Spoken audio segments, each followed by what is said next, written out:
Okay, so this is a little bit more about the experimental sessions, which, we've already talked about the importance of safety with touch, permission,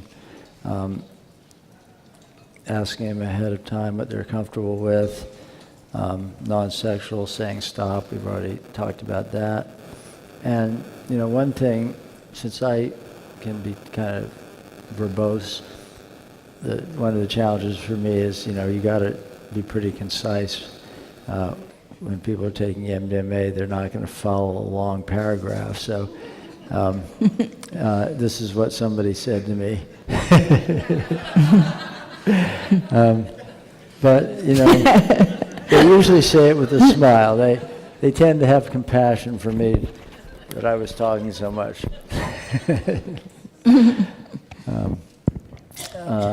And again, balancing inner focus with talking. And, we often say things like this. This might, if someone's been talking for a while or they seem to be getting really in their cognitive mind, you might say something like, this might be a good time to go back inside and just be present with all of that. Let the medicine inner healer help you with that. And sometimes people, once they get the hang of it, they'll say that to us. They'll talk for a while and then they'll say, okay, it's time to go back inside. They'll pull their eye shades back down, lie back down. So they often really get into a rhythm. And staying present with difficult things, seeing everything as an opportunity to heal, and encouraging people to let sounds come, let tears come, let movement happen, let laughter come. Really a lot of permission. And, for those of us that have done breath work for 25 years, it all seems very natural to be lying around and letting anything come. But for many of the people that come to this, they need encouragement that it's okay. It's not like what they're used to doing in therapy. Moving into difficult experiences. And I talked about the different ways we use the breath at different points. So this is actually this is in another clip of Nick in the same session, but later on. So kind of illustrating that he first did those other things, and then he was ready to start addressing some of the specific experiences directly.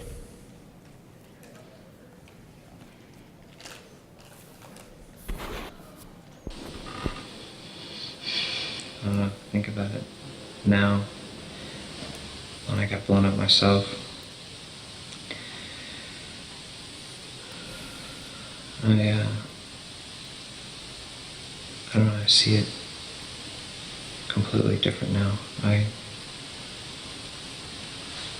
Thinking about it, that moment that I got blown up, when it was happening, and everything was moving so slow, and my mind was just racing at the speed of light. And I can really go back and visualize. I've never been able to visualize it so hard before. I can really feel what it was like, and there was this calmness about it all, and I was watching it almost just happen. Like, I knew I was in my body, but I don't know if the blast knocked me so hard it kind of knocked me out of my senses, but I just felt like I was watching it all, almost like a dream. I remember when I would think about what's going on, this part of me just instantly came in, kind of almost like now, that told me exactly what's going on. You've just been blown up, you've been hit, and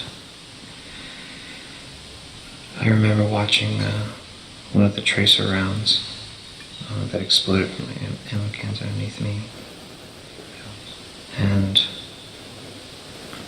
whenever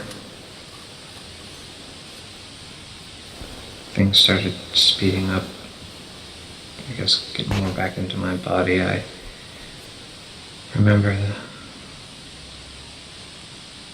smoke filling up the vehicle. And I remember being able to, I could hear voices, but everything sounded like Mickey Mouse, like real high, squeaky and stuff, but then there was these low, kind of sludgy, like real voices going on too. It was just a mixture. And I remember the smoke got so heavy that I could see this glow. And I knew that it was fire. And then I realized that the vehicle's on fire. And then I'm about to burn alive. And I wasn't scared. And I remember feeling the heat on my butt, my legs, and my ankles and stuff. Just, I could feel the heat. And I mean, I'm in the turret, so like it's really the only open part of the vehicle, so it was like being stuck in a chimney and all the smoke was coming out in my face. And then I remember things a whole lot better. I remember I stuck my head up out of the turret, and then I instantly ducked down because I didn't want to get sniped in the head. This was a bad spot with that, and just all this part of me now, I realized was speaking to me, that was just kind of guiding me through like the whole thing.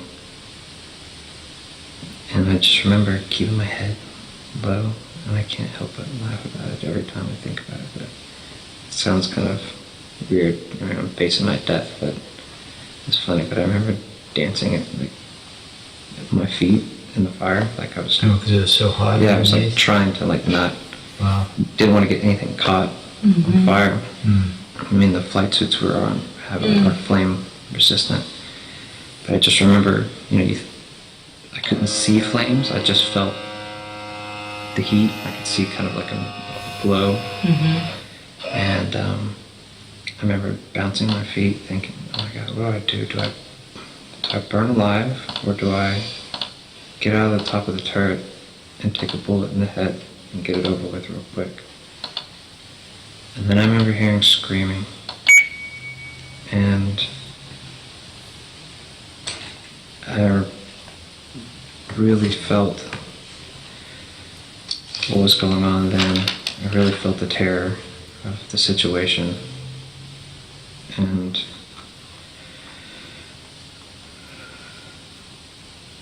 I thought about how I asked for this in a way.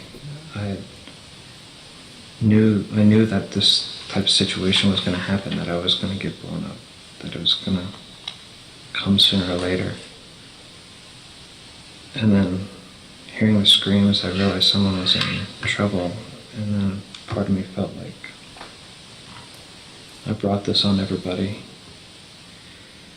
But I remember I'm bouncing up in the turret, moving my legs and trying not to debate on how I want to go. And I remember my lieutenant hits my leg, and he says, everybody get out. And I remember that I didn't hesitate. I mean, you don't hesitate with all the training you get, you just do exactly what you're told. And I remember just kind of looking out of the top of the turret, seeing the light, and I thought to myself, here it goes. It's time to get shot. And I stood up on top of the turret. Nothing happened. I looked back towards my rifle. I went to reach for it. And then this amazing amount of small arms fire comes rushing towards me. It's like they were waiting for us to get out of the vehicle so they could just shoot us like fish in a barrel. And I'm like the easiest target, standing up on, when they open their doors, at least they have their doors to shield them. I'm standing up on the turret, at the top of the vehicle. I remember I reached for my rifle, and all those bullets came flying at me. I was just waiting to take one in the back, or in the leg. I could feel them superheating the air as they cracked by my face. They were so loud, just like someone taking their hands, cupping them, and just smacking the side of your head and knocking out all your hearing. But even though everything was so loud, I still like had all my hearing. I had these heightened senses that were just Superman-like, and I don't remember how it's almost like something grabbed me and just threw me off the vehicle, because I kind of froze when all those bullets came at me. And I saw them bouncing off my feet. They were bouncing, not off my feet, but on top of the Humvee. And there was just so many bullets. I don't know how they didn't hit me. I remember jumping from the top of the Humvee, and I'd never do that for the life of me, because you're going to break a leg if you do. I usually crawl down the front of the hood and then slide off the side. And I jumped. So you can see the way it kind of slowed things down. It wasn't that he didn't remember this episode. In fact, he had talked to us about it before, but as you heard him say, he remembered it much more clearly now. He said, I've never been able to remember it quite this way. So, and this went on for a long time, this whole processing. So, just gives you a feeling for that.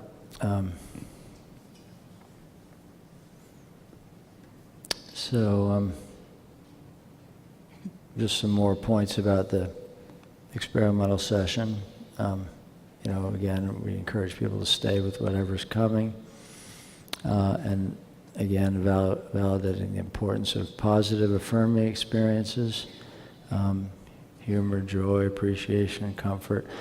That guy that I was talking about earlier that hardly spoke, he said, at one point he said, I haven't felt this good for 10 years.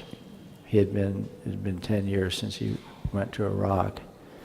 And so he had, people have these deeply healing experiences of finally they're comfortable in their body for the first time in years, or they're just feeling a sense of peace and calm for the first time in years, or joy.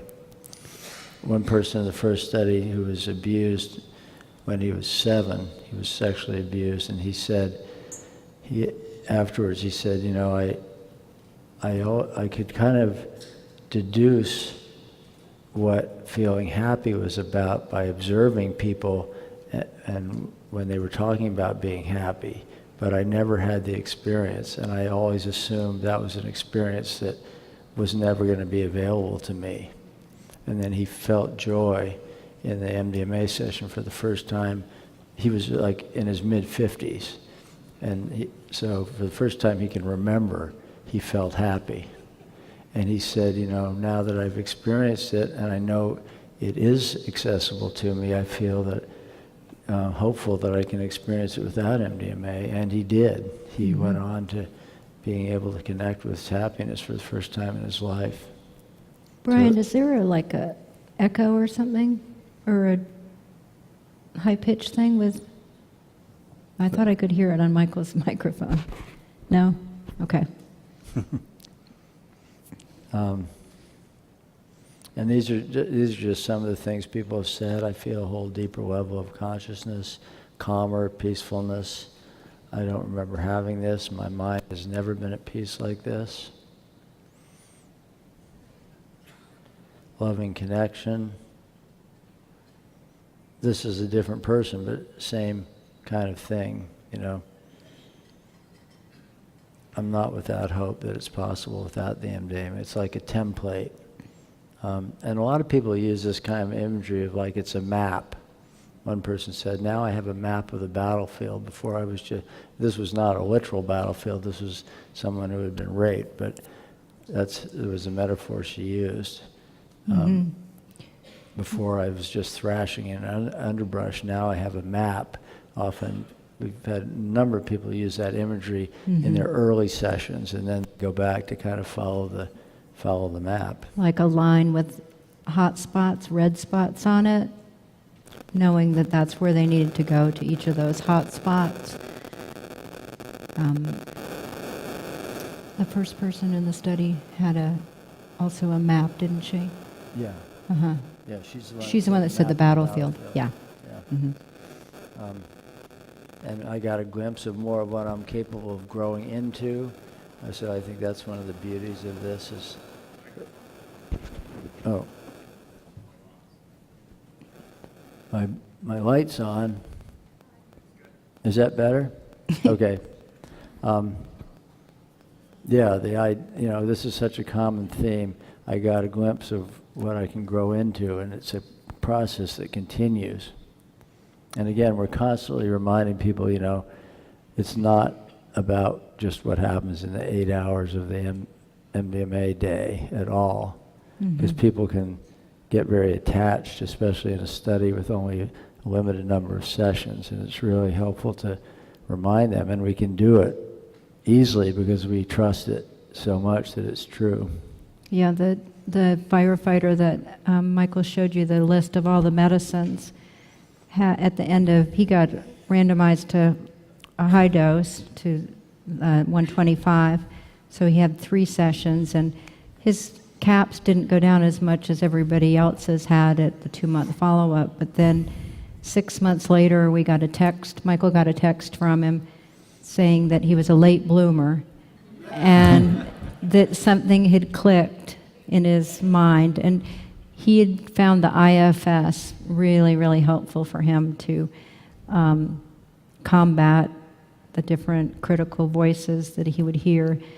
But he said something clicked in his mind, and he was all better. And then we saw him at his 1-month follow-up, at his 1-year follow-up, and he never had flashbacks anymore. He didn't have any suicidal ideation. Was sleeping. I think his CAPS was 10, and I think it had been 110. So it can keep progressing.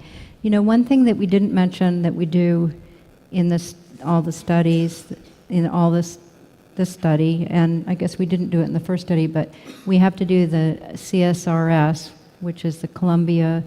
We've got that coming up. Oh, we do. Columbia Okay. Suicide Severity It's coming Rating up. Scale. Okay. Yeah. All right. Good. Okay.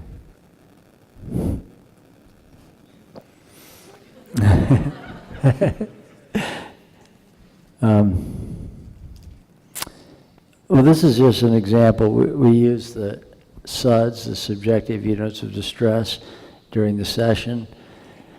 It's kind of stupid, but to be even asking this, but it has some use, and the IRB, the Institutional Review Board, required it because they were afraid, well, how are we going to know?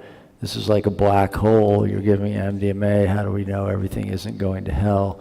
You've got to be able to track if people are doing okay. So, we just ask people, what level of distress do you feel? 7 being the most you can imagine, and 1 being no distress.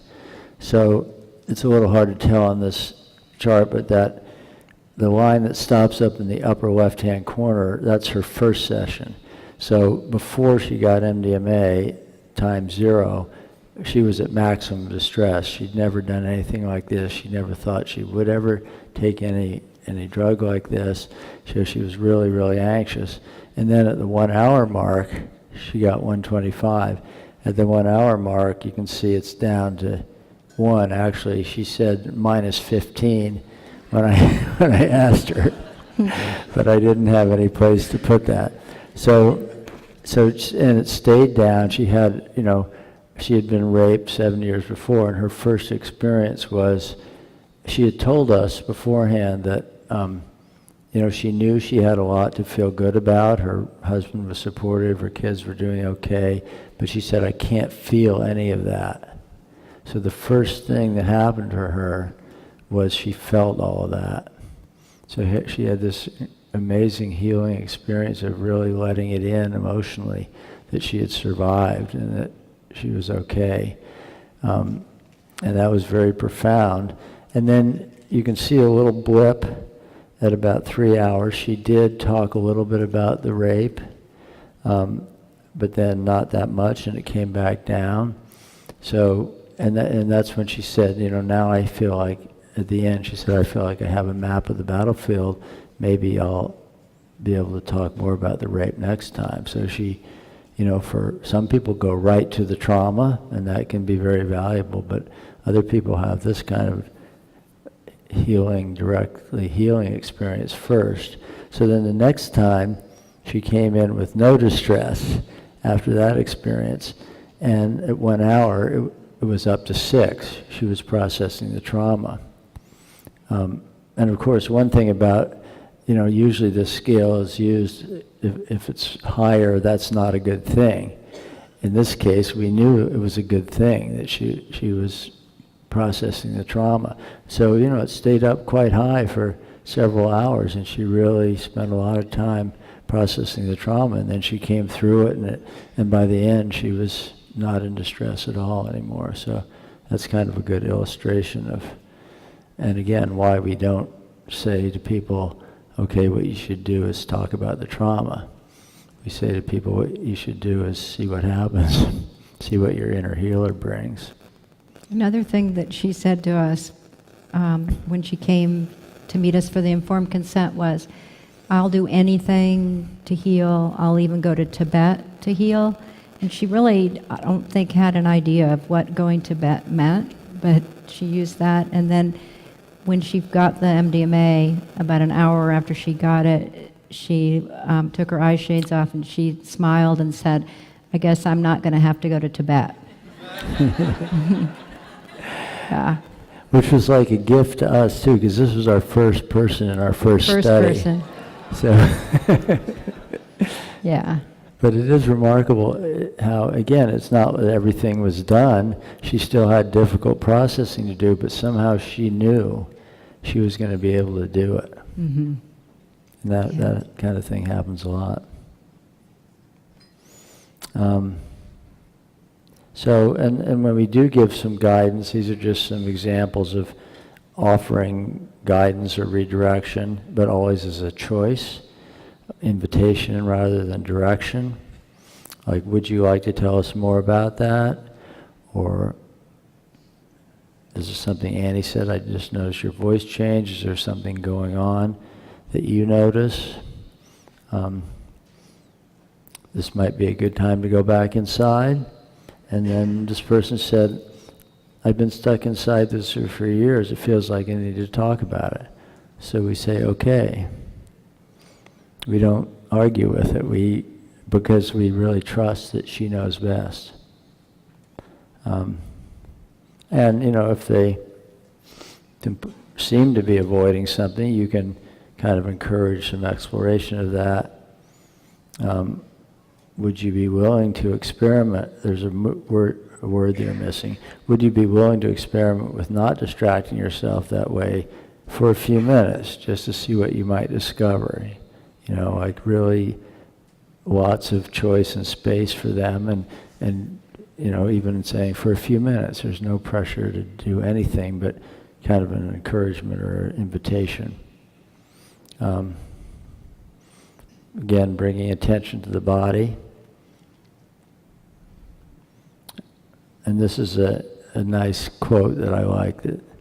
So let the body speak for you now without you saying a word, like the student walking behind the teacher says, this one knows better than I the way.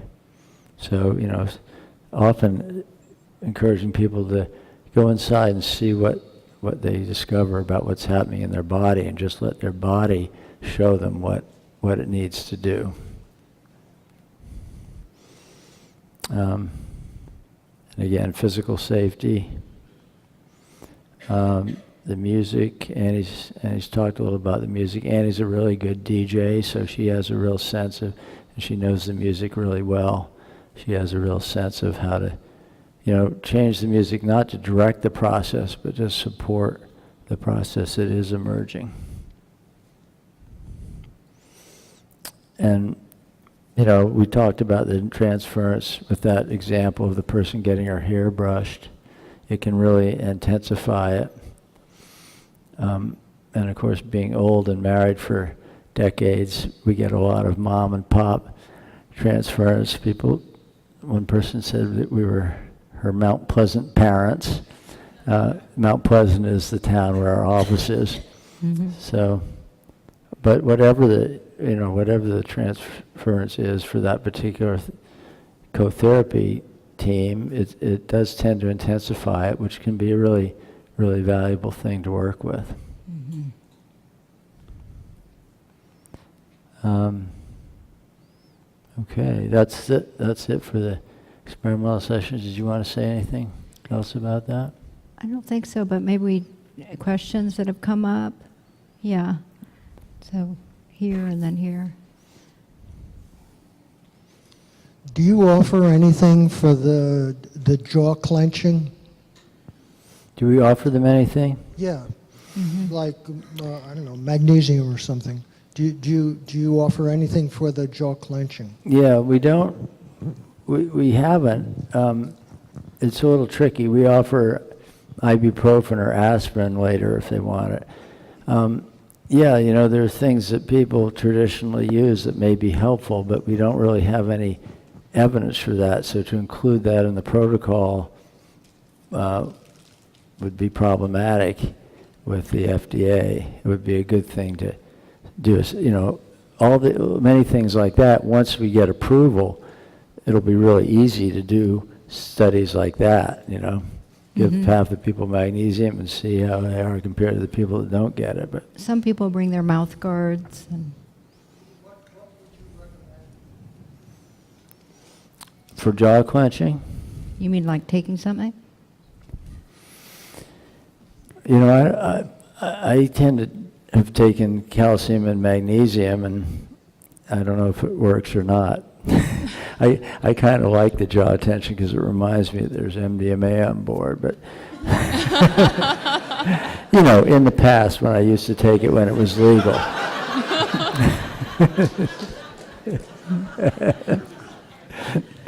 Okay. So my question is about perhaps in a situation where a person has kind of dissociated from the trauma and has been able to speak about it, but kind of without the feelings or without ever really knowing how to process it, but like talk about it like it's somebody else's life, so to speak.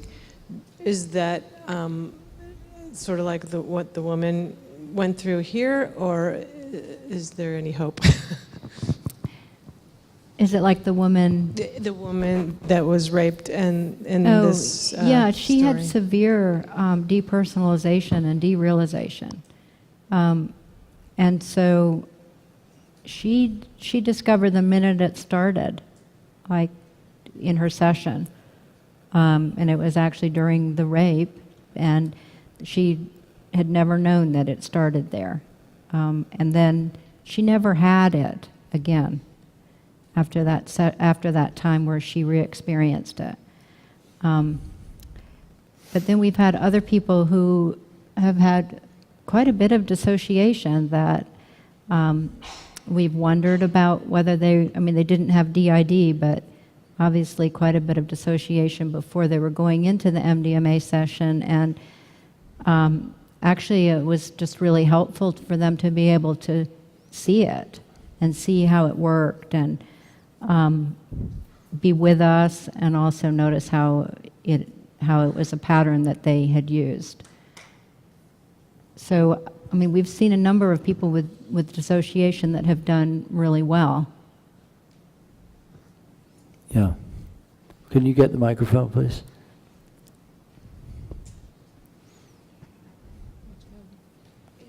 You got somebody here?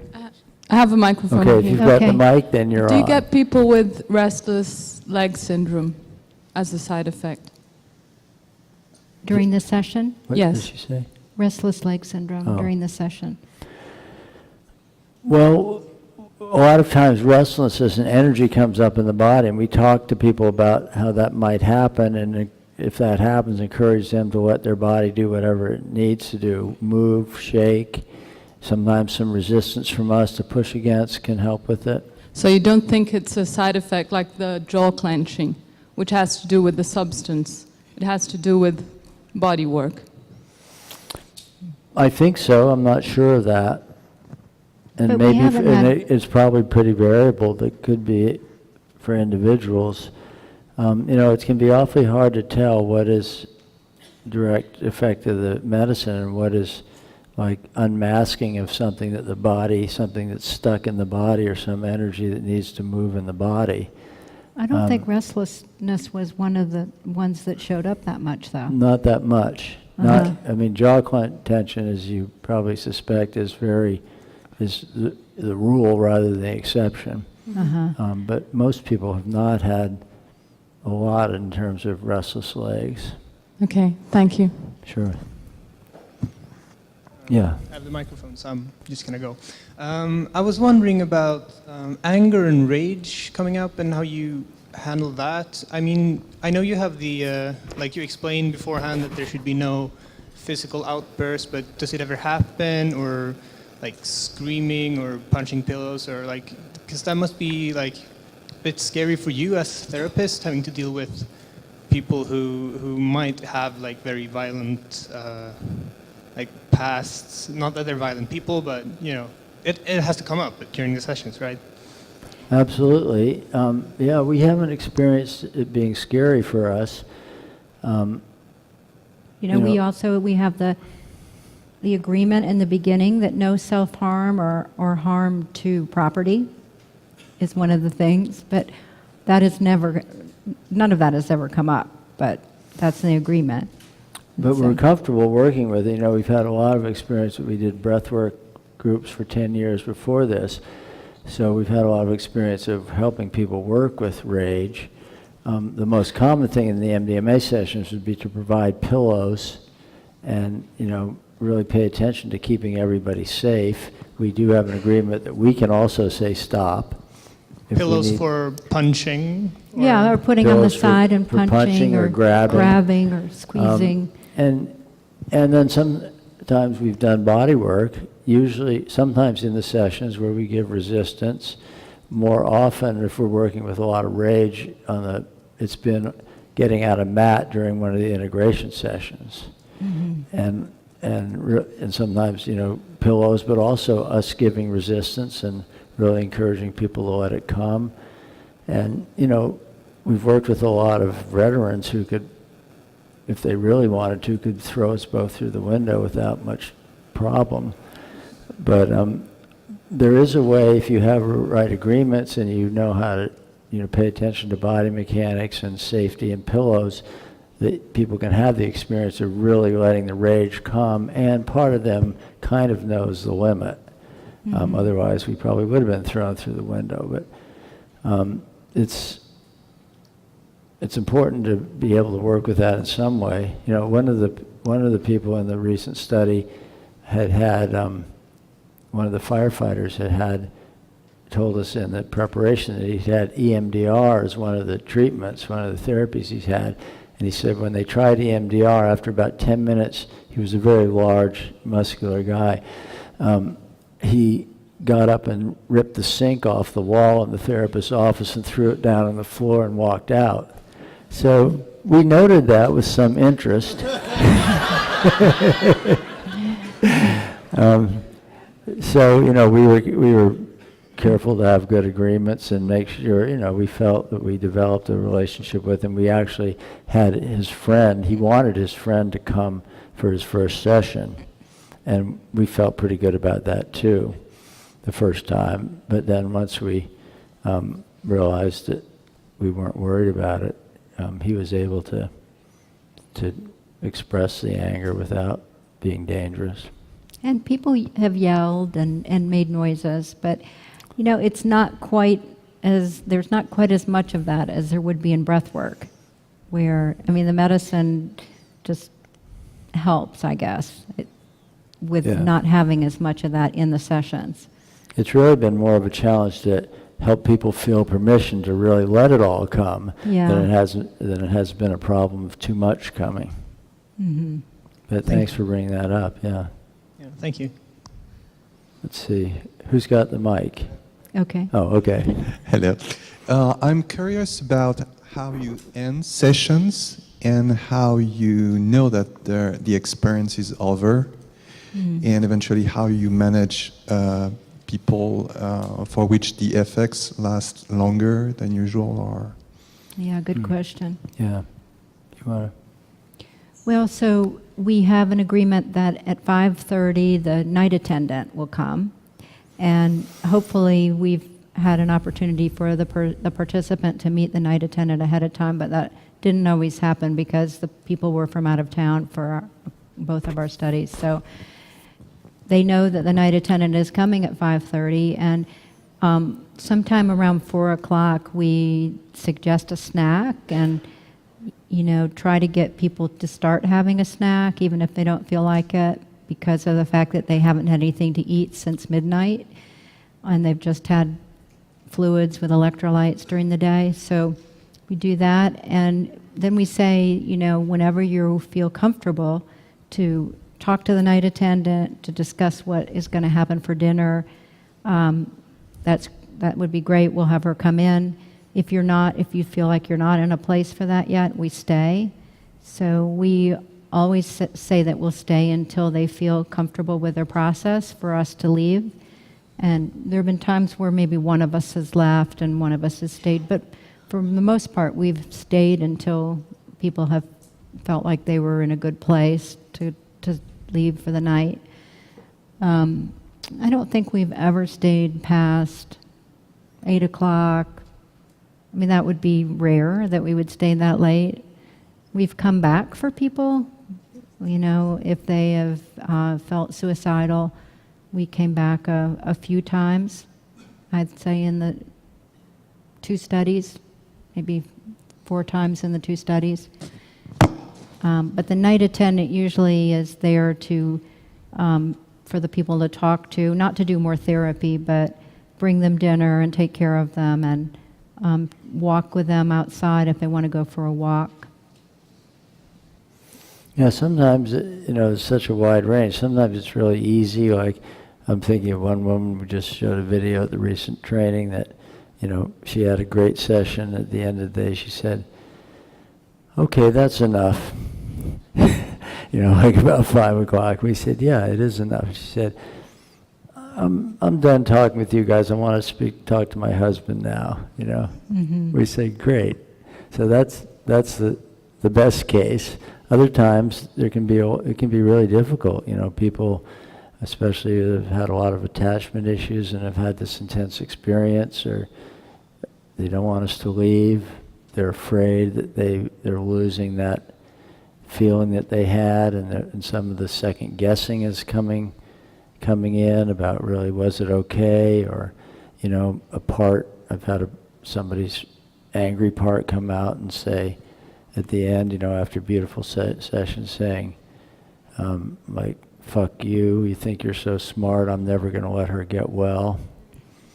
That was a difficult session that wasn't so easy to end. So, and that's, you know, when talking, not that specific situation, but in general, you know, really reminding people you've done a lot for today. This process is not over. You know, you don't have to heal. You're not going to heal everything in one day. And the fact that we really prepare people for the fact that they're likely, you know, thinking in IFS terms, parts terms, they're as much as you try to not push past the protectors, to honor the person's protectors or defenses, however you want to think of it, still the MDMA helps get beyond them.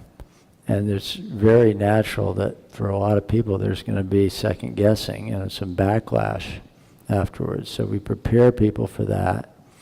And we also, remind them, talk about what's happening and remind them, yeah, it's really natural that, you've gone there was a time when it wasn't safe at all to talk about this.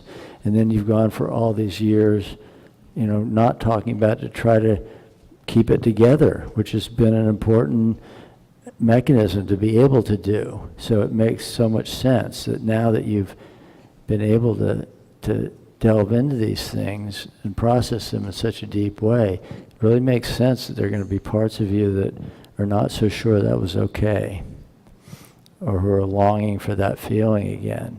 So we have already told them that may happen, and we just validate that, yeah, that can be a difficult part of the transition, and the process is going to keep unfolding.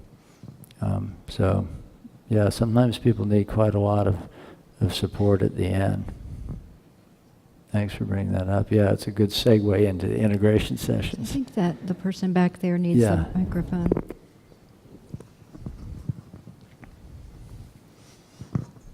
I wonder if you could talk a little bit about why you feel MDMA is the right drug for this process as opposed to psilocybin or some other psychoactive. Well, I think, I don't know that it's better than psilocybin for this. I think there is something about MDMA that's maybe particularly helpful for PTSD because it tends to, to decrease fear a lot for most people, and there's, so much fear and avoidance. I mean, avoidance and fear are cardinal features of PTSD. So I think, in a way, that makes MDMA particularly helpful. And I think it's very likely that psilocybin could be very helpful too, in a somewhat different way, but that's kind of my take on it. And I'd love to study both, but I only have one lifetime. At the moment, anyway. Yeah. Yeah. About the dynamics during the process, do you cut the music so he can speak, or do you wait for him or she to take out the headphones and speak to you? If he or she doesn't take out the headphones ever, you don't press anything of the process. Like, how do you manage the music and the conversation? Yeah, well, in both studies, we had to take the temperature every hour. And then Michael had to ask them the SUDs, the subjective units of distress, about every hour and a half. So I would always have to say I have to take off the headphones to take your temperature. So that would be a place where we would check in and see if there was something coming up, and that wouldn't always be a place where people would want to talk. But yeah, most of the time we wait until people take the headphones off and initiate the talking, and then I turn the music down so we can hear. Sometimes I'll leave the music on, faintly in the room, but most of the time turn it down. Yeah, there was something else that I was thinking of and I just lost it, but... I think if you didn't have to do the temperature and SUDs, it would still be good to check in periodically. Yeah. But to let people know that when you check in, it's no pressure to talk about it any more than they want to, and really, especially during the strong effect of the MDMA, in most cases we kind of think of inside time as gold. So Yeah, the if thing I they're was- inside and the MDMA effect is strong, chances are the less interruption, the better. I guess And there are a lot of exceptions too. the but time that in we general, might do more checking in would be somebody that isolated, that you knew that you found out in the preparatory sessions that they just like to go inside and disappear. So then you might, or if somebody dissociated, you might want to check in more and make sure they knew that you were still there and that they were connected with you.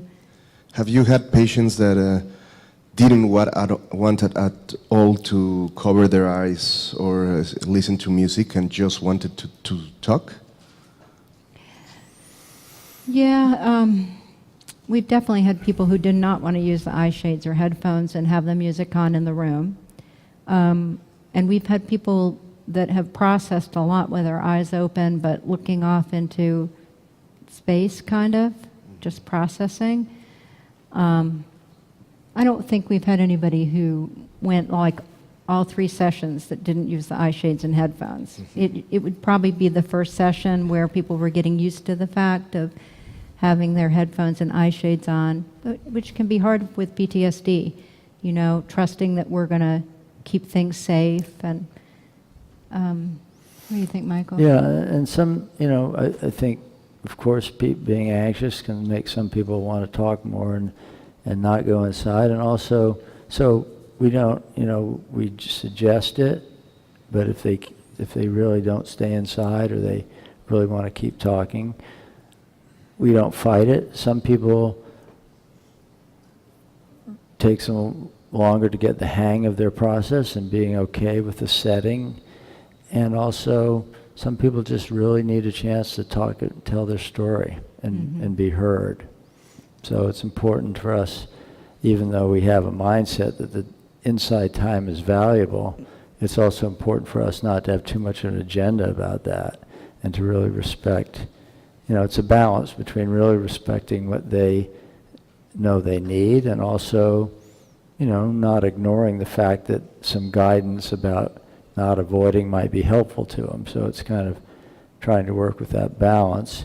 Sometimes what happens is people do more of that, you know, a lot of talking the first time, we'll talk about it, you know, whatever their process is, we tend to talk about it in the integration sessions, and then, you know, we might have a plan for the second session, not to make it an agenda, but to say, you know, how do we all feel about what if you're, you know, would you like to experiment with more time inside?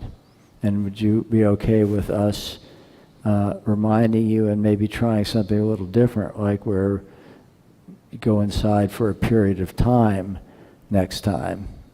And usually people will agree to that. So I think you can make adjustments like that as you go along. Mm-hmm. Yeah. Yeah. Question. Hello? Okay. I have a question. I'm wondering to what extent might MDMA take one past the biological level of consciousness to experience the perinatal and or beginning of birth, very earliest coming into this world? And have you seen that? Have you seen traumas that needed to be expressed at that level? You want to comment? Yeah. Huh? Do you? Yeah, okay. Go ahead. Yeah, in the first study, we had a woman that experienced coming into this world and not wanting to come into the family that she was going to be brought into, and actually saw some things happen in her family that were happening. I think she's really the only one that has had that kind of experience. And I don't think we really had anybody that felt like they were reliving birth. Do you remember, Michael? Not fully. Not really fully. We've had some body work that looked a lot like it. We've had a lot of transpersonal experiences where people have seen spirits in the room, have had animal guides during the session that have been with them, taking them to the traumas on their back or guiding them through traumatic events, angels, seeing angels in the room. Yeah, quite a lot of transpersonal that, you know, people say that MDMA doesn't really give people that experience that much, but we saw quite a bit of it. And we did the mystical states of consciousness questionnaire that they use in the psilocybin study. And we didn't find that it correlated with how people did. Like you want to talk about that, Yeah. Michael? Well, some of you are probably familiar with the group at Johns Hopkins doing the psilocybin research. Many years ago, they developed a scale called the States of Consciousness Questionnaire, and it's about the experience itself that people answer afterwards. And there's they've developed this cutoff. If it's above a certain score, that denotes a true mystical experience. And in the psilocybin research, they've had a strong correlation between outcome and whether people have a strong mystical experience. So actually talking to them during our first study, they really encouraged us to use the scale with MDMA. So in the second study, we did that. And what we found was about a third of the people had a score that reached the level of full-blown mystical experience, but it did not correlate with outcome. It was really interesting. For the people that had it, it was clearly a very important part of their process, and I would imagine for them was related to their outcome. But that group didn't do any better than the people that didn't have the mystical experience. They just had a different kind of experience. That's very interesting. Yeah. I asked because I had a perinatal type of experience. Yeah. Hold the microphone a little bit closer. I said I asked because for myself I had more of a perinatal experience. Yeah. Yeah. Uh-huh. Yeah. Thanks. Thanks. So I had a question around over here. Okay, one back here. I had a question around, you mentioned earlier there were 4 people across both studies that felt suicidal ideation either after taking MDMA one round or during some part of the study. Can you speak to that? What was the trigger of suicide in that instance, or was there suicidal ideation before they took MDMA that came about more extreme, or was it formed by the MDMA? I'm just curious to get your thoughts around that. Yeah, nobody had suicidal thoughts that hadn't had them before. So that's part of the answer. What triggered it? Well, in one case, it seemed to be, our leaving at the end of the session, because it happened that night, and we ended up coming back for a while. So I think it was an attachment kind of related phenomenon, but she again had lots of suicidal thoughts. A lot of these people in the PTSD studies have had, a certain level of chronic suicidal thoughts, and a number have had attempts. So we've never seen anybody start being suicidal when they hadn't been, or getting worse for a prolonged period of time. But we've had, shorter periods of time when they've been exacerbated. Do you want to talk about the CSRS? The CSSRS? Yeah. Okay. I think you should. Okay, yeah. So we do, the FDA requires, there's this scale called the Columbia Suicide Severity Rating Scale that's required for us to do. It's required something like that, at least, usually that is required for all psychiatric drug studies.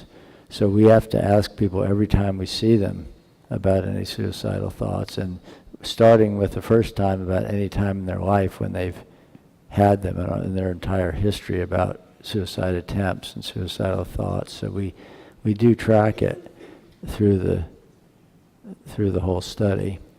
So not to take it lightly, but we have not seen a problem of suicidality getting worse. We have seen times when it was really important to have good support when suicidal thoughts got more prominent for a period of time. And having to do that measure actually ends up being a good thing, because it opens up the discussion each time you see them. So there's a format for finding out if they are feeling worse. Because sometimes people don't want to bring up the fact that they're not doing well. They don't want to mess up your study results. So it opens up that forum to talk about suicidal thoughts. Yeah. So I now have two questions. One's a follow-up to that. So your screening for suicide isn't to screen people out. It's just for that to be part of your awareness, so it can be addressed prior to the session. Is that right? Yeah. Okay. Right. Yeah. Yeah. There is a cutoff for them not being in the study. Yeah. Yeah. PTSD and suicide. Yeah. Concomitant, Uh-huh. right? Yeah. It's just to track it. Uh-huh. So my second question is about fasting. So I know that psilocybin is a recommended 7-hour fasting. Ayahuasca has its whole dieta. But I hadn't heard that MDMA really has a fasting window. So I'm curious what the logic behind the midnight gremlin cutoff is with eating.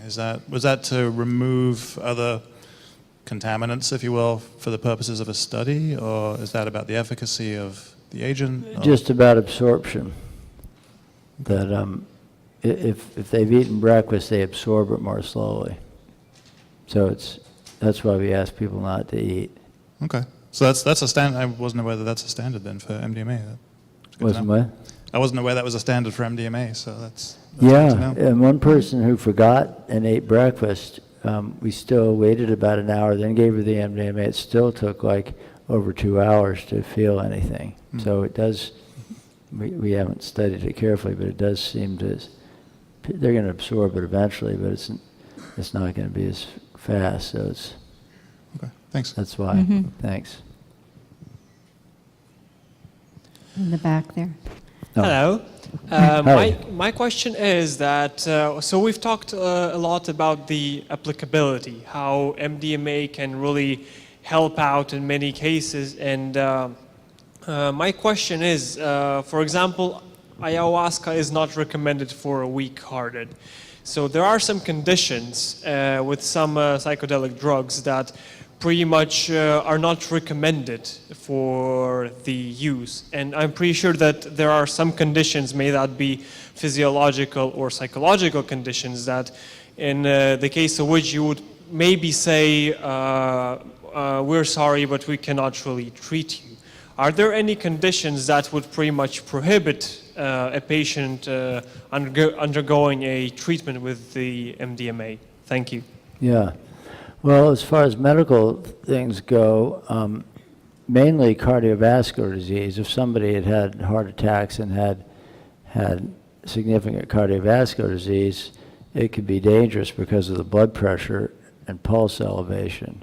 Or if they had a lot of cardiac arrhythmias, that could make it worse. So, a lot would depend on the setting and the specifics of that person, but we do not include people with known cardiovascular disease for that reason. Basically, anybody that couldn't tolerate vigorous exercise, which also raises blood pressure and pulse, wouldn't be a good idea, unless you had particularly well-controlled conditions.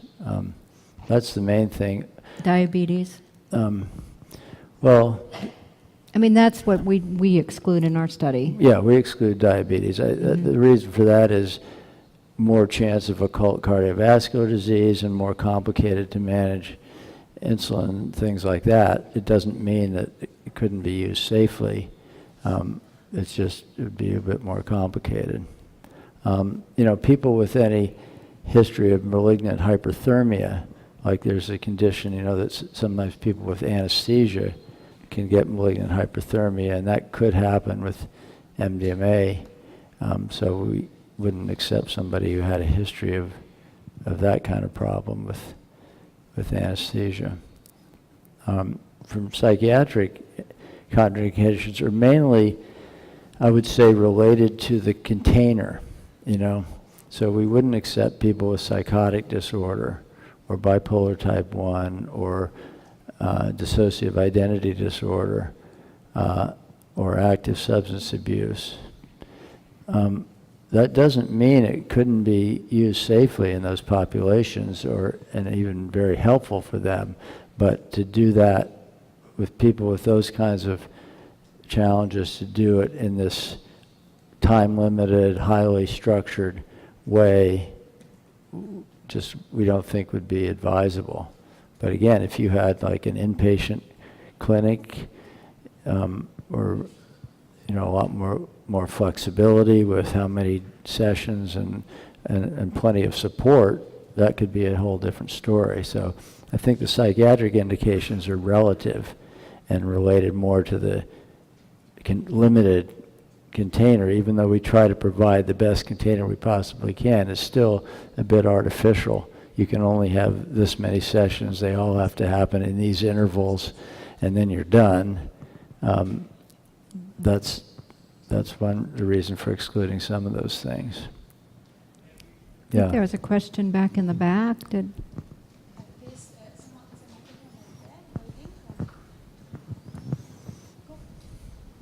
Oh, hi.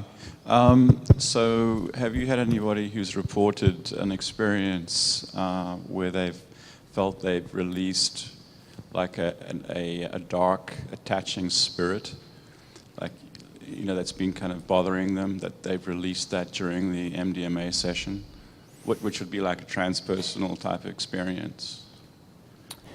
We have had one person that had a sense that what was either a very angry, judgmental part of herself, she had a sense it might be something else, some energy from outside. Right. That happened once. Thanks. Mm-hmm. I think there's something back there. Hi. My question is revisiting the mystical experience. 2 parts.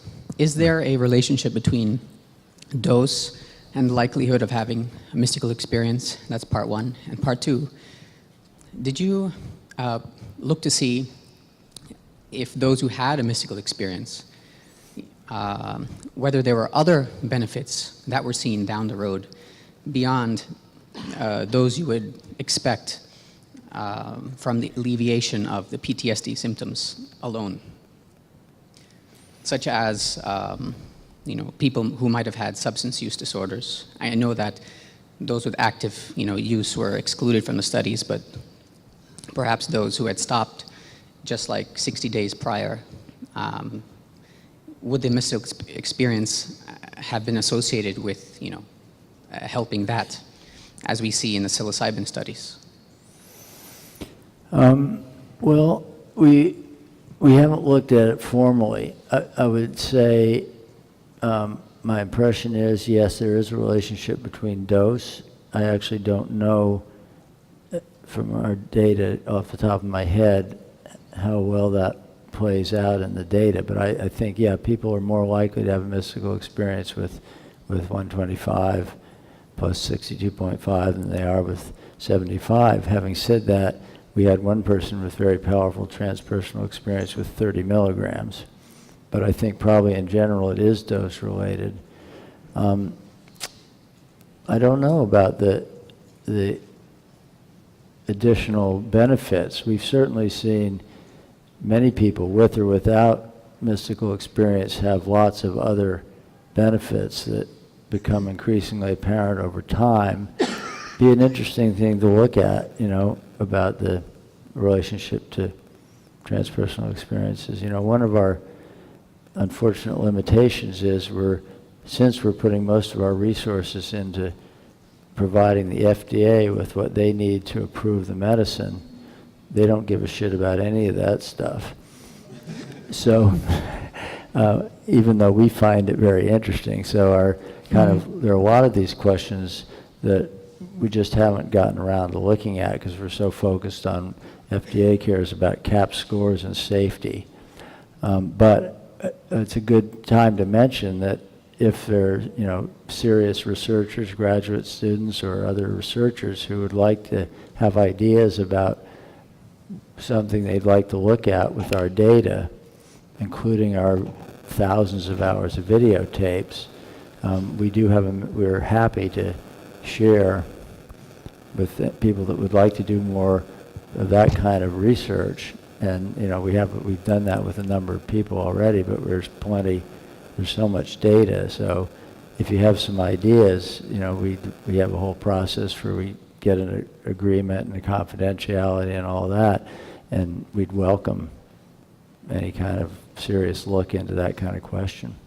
But Thanks. we have seen a decrease in the amount of alcohol that's used and pot when we've looked at when Michael finishes writing the vet study, writing it and publishing it, we'll probably have more details about that. But at the 1-year follow-up, there has been a decrease in alcohol and pot use overall. And so I don't know if that correlates with like the mystical experiences or not, but we'll probably find out something more about that. But that has been overall over a lot of the people. And That's we've very had interesting. people stop smoking.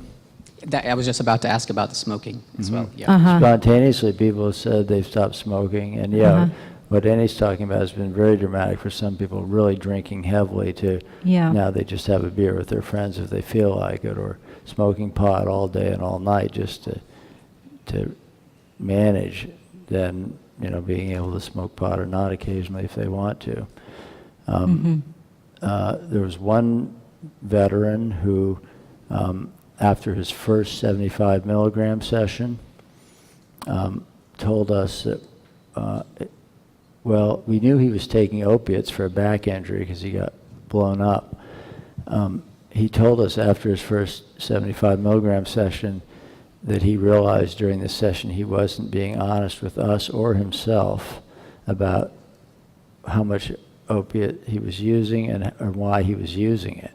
He said, I was telling myself it was for my back pain, but I realized in my session it was a lot about how I feel emotionally. And one of the messages I got in my session was, I don't need anything from outside myself to change the way I feel. And that includes MDMA. So he dropped out of treatment, but not out of follow-up. And he stayed in follow-up for his 2-month follow-up and his 1-year follow-up. His CAP scores went to almost nothing, stayed that way. He said after that one experience, he was able to talk to his family and his friends about his experiences. He was able to talk to us about it in a different way. He continued to have a healing process, and he stuck with that. He stopped using opiates right then, and didn't have any more MDMA, and has done extremely well. So, And an advocate for MAPS and talking to congressmen. And, should we go on to integration? Sure. So integration, in a lot of ways, the MDMA sessions are easy compared to sometimes the integration sessions. And as we say to people, sometimes the integration is really smooth and easy, and sometimes it's more challenging, and you can expect some of each. And a lot of support is important for many people. So in the next morning, we invite people to talk about their experience if they want to, but we also make it clear that it's not required, that some people are still in a place the next morning where they just kind of feel like they're not really ready to put that much into words, and it's still kind of, I always use the word percolate. It's still kind of percolating, and we want it to just be able to percolate. So we need to get enough information to know that they're in an okay place and understand a little bit about where they are and what kind of support they might need, but we don't push them to talk more than they want to. Having said that, most people do talk quite a bit about the experience and find that helpful. Again, find out enough if they don't want to talk, find out how they're doing. And a dialogue about everything about the session that they might want to talk about. And really pay attention to, are they having second guessing? Are they feeling distress about, was it really okay to say those things about my parents? Was it okay to break the secret? Was it safe? Going over notes, going over the session if they want us to go over their notes, can be part of that morning after. Sometimes people feel like they can't remember everything that happened, and so if you've got some bullet points that you can bring up, they can say, oh yeah, now I remember that. Giving people the notes if they need to have that reminder. Yeah, because we generally don't write when they're talking to us, but when they have their eye shades on, it's a good time to kind of write the main points of what's been happening, and it really helps to be able to just, if you can tell them, this is what you did this, and then you talked about this, and then you talked about that, then you did body work, it tends to come flooding back if they're kind of fuzzy on the details. If you can remind them, it can be very helpful. And really emphasizing, this is an ongoing process. Your healing and growth are going to continue to unfold.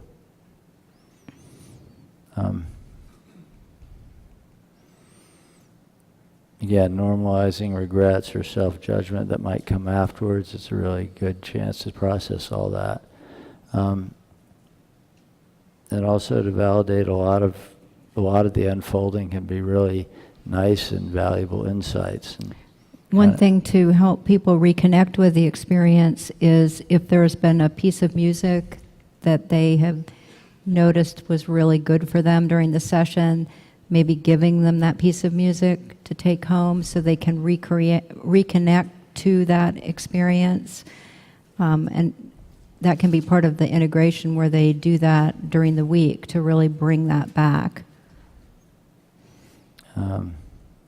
And always asking if they're having any difficulties, in the ensuing integration session, always check in about what might be difficult, how to integrate what they've experienced into their daily life, emphasizing unfolding. I feel like a lot of our role in these sessions is just to help people keep coming back to the perspective that this is an unfolding process. We expect sometimes that are easy and sometimes that are difficult, and help them not be attached to, it's now what's happened has happened, and if I'm left with some problems, that's not good, but really reminding them of the perspective, and that so often things come in waves. So preparing people for that, so like they're feeling good, and if suddenly some doubts and stuff come up, reminding them, okay, this is a wave, this is not going backwards, this is another wave of the unfolding process. And being able to watch that instead of going into it. Oh yeah, this is a wave of sadness coming, and it's part of the grief that I have been processing. And instead of thinking they're going to be tossed back into grief forever. Yeah, and for really encouraging them to make space for the unfolding process in their life as much as they can, to set it aside when they need to as much as possible, and then to really make space for it every day. Check out, is there any reason not to have more sessions? We've never come to that conclusion, but it could happen. And really reminding them to keep in touch with us. We're available 24 hours a day. Call us if there's something happening that you'd like some help with. And also our scheduled phone follow-ups. Reminding them to take it easy. They are going to be probably really tired, and reminding them to take care of themselves, rest and relax. Don't get into a lot of challenging conversations with people the next day. Really make space for your process and be gentle. Realize you're going to be more open, and also be mindful about who you share your experience with, because your heart's going to be very open. These are going to be experiences close to their hearts, and it's not helpful to share with people that can't receive it and respect it. When we sometimes tell people about a cartoon that Stan Groff, I think, drew. I've never actually seen it, but maybe I have. Anyway, there's a yogi hanging upside down in a tree naked, and down below he's looking down. There the men in little white coats putting a guy in a straitjacket to take him away to the mental hospital. And he looks up at the yogi and says, "They call you a yogi, and they call me a crazy man. What's the difference?" And the yogi says, "The difference is a yogi is somebody who knows who not to talk to." So that can be helpful advice, because they're going back into a culture that doesn't understand this whole idea of this kind of process, much less the medicines we're using. So it's really good to caution people about how to deal with that. And ways of helping the process unfold. Like, you want to say something about that? Yeah, I mean, talking to them ahead of time about whether they have a yoga practice or martial arts or any kind of thing, that meditation, anything that they can use during the integration sessions. Writing can be such an important thing for integrating your process. So really having in mind those things so you can remind people. Walking, sometimes people find that walking really helps them keep the process going. And for some people, the MDMA opens up a lot of process that week after the session, where it's just coming all the time, more process and more realizations about how things are connected. For other people, it's, not so much. So you want to have ways to help people with that, whether it's art or collage or music, singing, dancing, whatever it can be. Oh yeah, there they are. This is actually something that Nick drew after that session.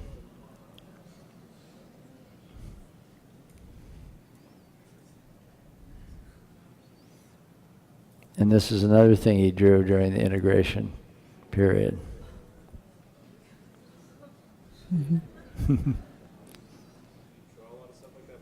Yeah, he was a He good was an artist He's already, yeah. Now, he used to color with a crayon like this. He's in art school. And these are some haiku that one of the veterans wrote during the integration period.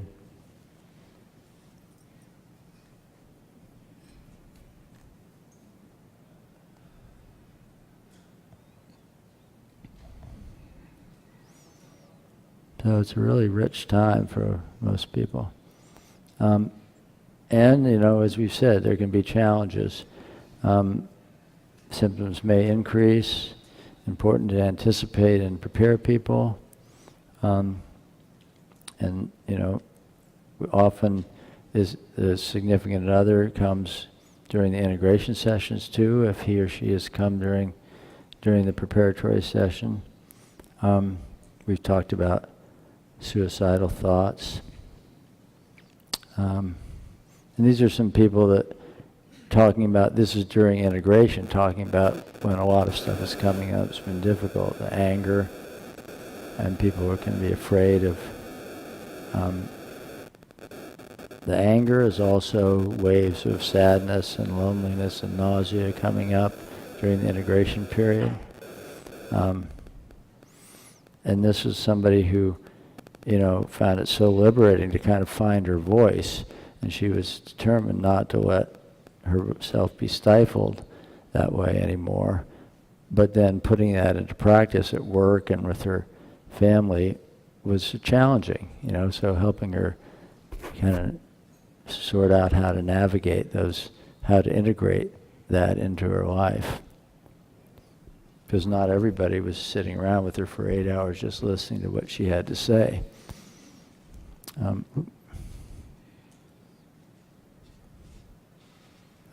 Wait, there we go. Yeah, that's where you are. Yeah, and things like this, revealing that people felt pleasure while being abused. People can have a lot of second thoughts about that the next day or in the weeks that follow.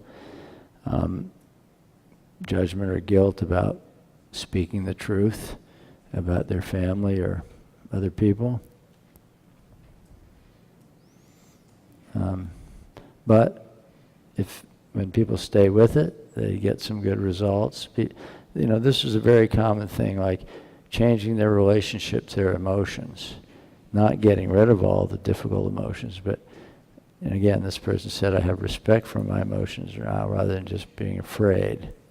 And what was most comforting was knowing that she could handle difficult feelings without being overwhelmed. That really set the template for her way she related to her emotions afterwards. Yeah, I mean, dealing with emotions is one of the hardest things, I think, for people because they've been so used to avoiding emotions, numbing, and suddenly emotions are coming back and they really haven't experienced them. Even like the positive emotions have been locked away. So that can be a huge adjustment in the integration, realizing that emotions are normal and that they come and they go and we have waves and we don't always feel good. It's normal to not always feel good. So that can be a huge thing. The other thing, I don't know if we have in this, but people can decide to change their lives so quickly with one session that we talk about in the preparatory sessions. Don't make any abrupt changes in your life during the study.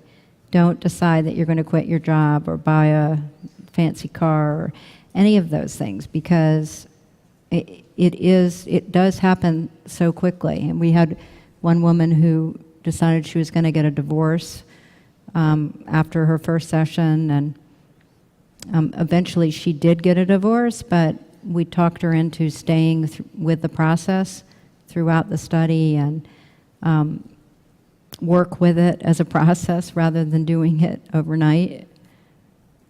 Yeah, several people ended up getting divorced because they got clarity about what was right for them or courage to get away from an abusive situation. But we encouraged, well, not with an abusive, it wasn't no, that wasn't actually that. abusive, or we would have encouraged, we wouldn't have taken them in the study till they got out of it, but a bad situation, but to try to get them to spend some time with it first before abruptly doing it. Mm-hmm. And being able to feel, lots of people talked about that. I thought this was beautiful, like a blind person being able to see. I can feel my body now without making reference to the attack. My body is more than a victim.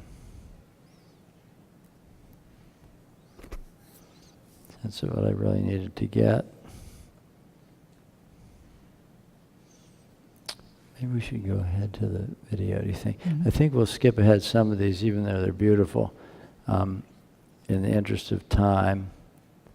Well, we had some beautiful kind of healing images. Maybe we'll go ahead, and then if we have time, we can come back to more of these at the end, because sorry to do this, but... Is there a video before this? What's that? What happened to that video? Okay, I'm confused. Huh. Maybe it's at the end. I don't think so.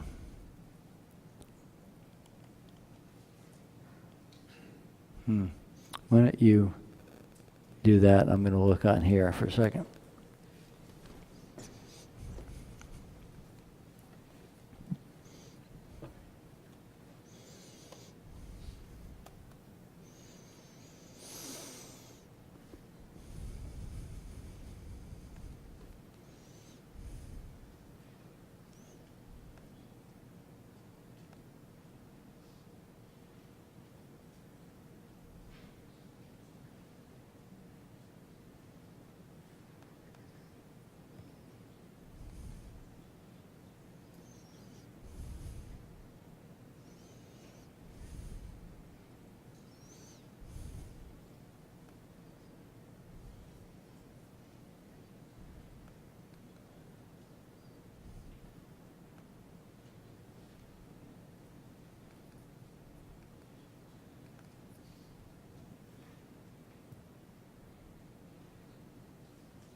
Yeah.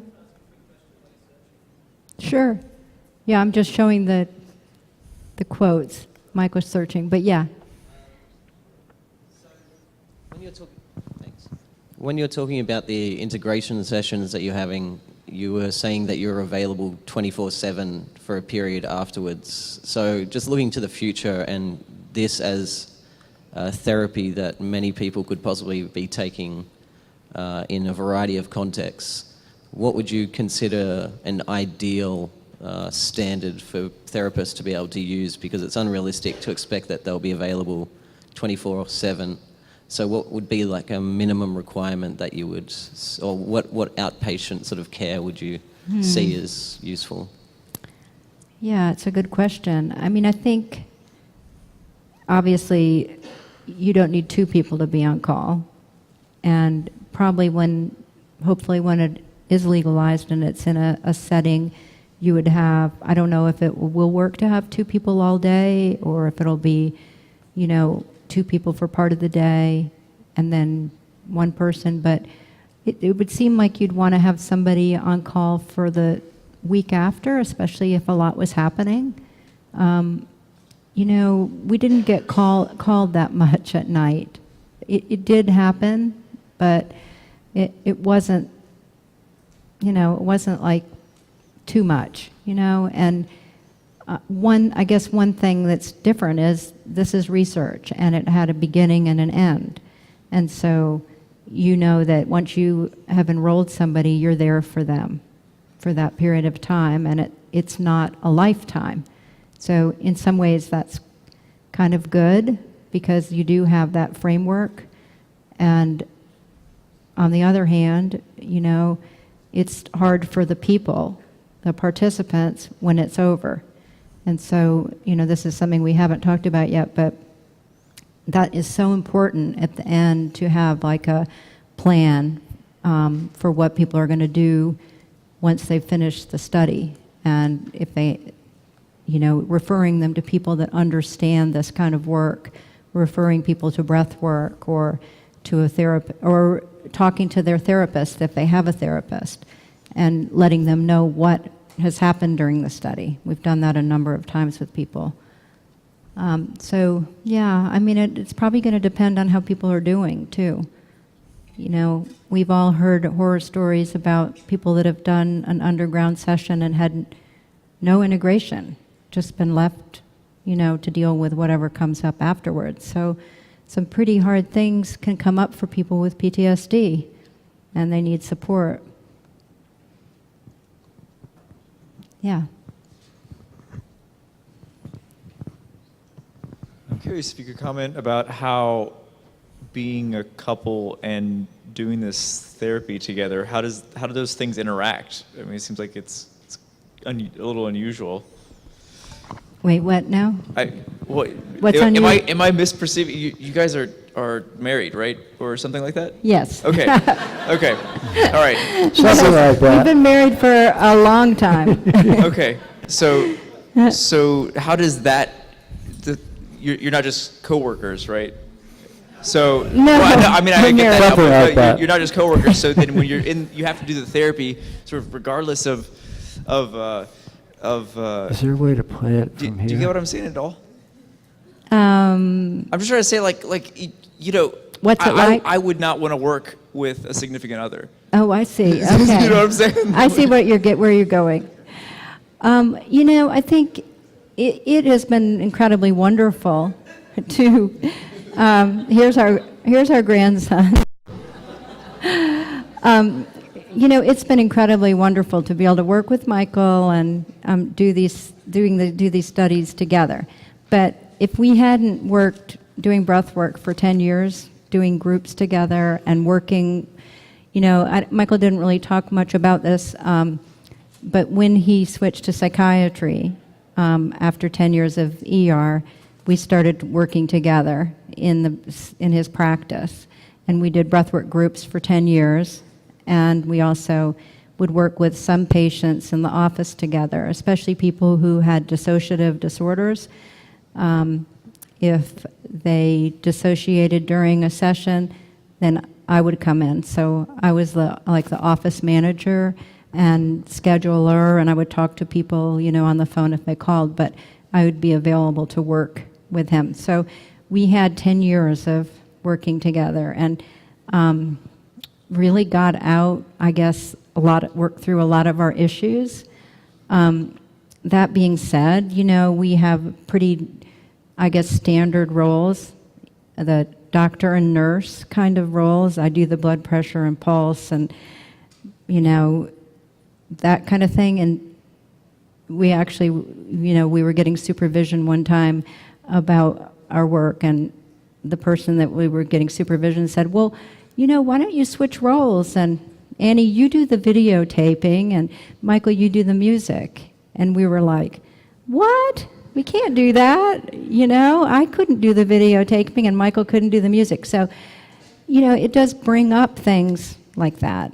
In the Boulder study, where they've had some married couples working together, and they've also switched, they've had to deal a lot with, like, how do you change roles and jobs and things like that. How do you deal with your partner being on a different wavelength as far as pace? Michael and I have a completely different pace in working. I tend to like lots of gaps, lots of space, and Michael tends to start talking more. So just getting used to that rhythm of the person you're working with, can be challenging. I think we're going to talk a little bit about the therapy training program that we've done, but we've used role playing and had a participant, and one person plays the participant, and then the therapist, and then there's an observer, so people can start to practice what it's like to work with somebody else. And does that answer your question? But most of the time it's really wonderful to work together. I'm glad I get to check the tape later and see what she said about me when I was out of the room. Okay, do we have a video now? Can I say one very quick question? Sorry, Martin. Is it right that you, in the long-term follow-up, you're actually following those unfortunate minority who didn't achieve remission of their PTSD? Were you able to learn from what didn't work there, and have you been able to track how they're doing in the long term or beyond the long-term follow-up? Yeah, well, there are two people that relapsed at the long-term follow-up, and then one other person that we became aware of that had relapsed later.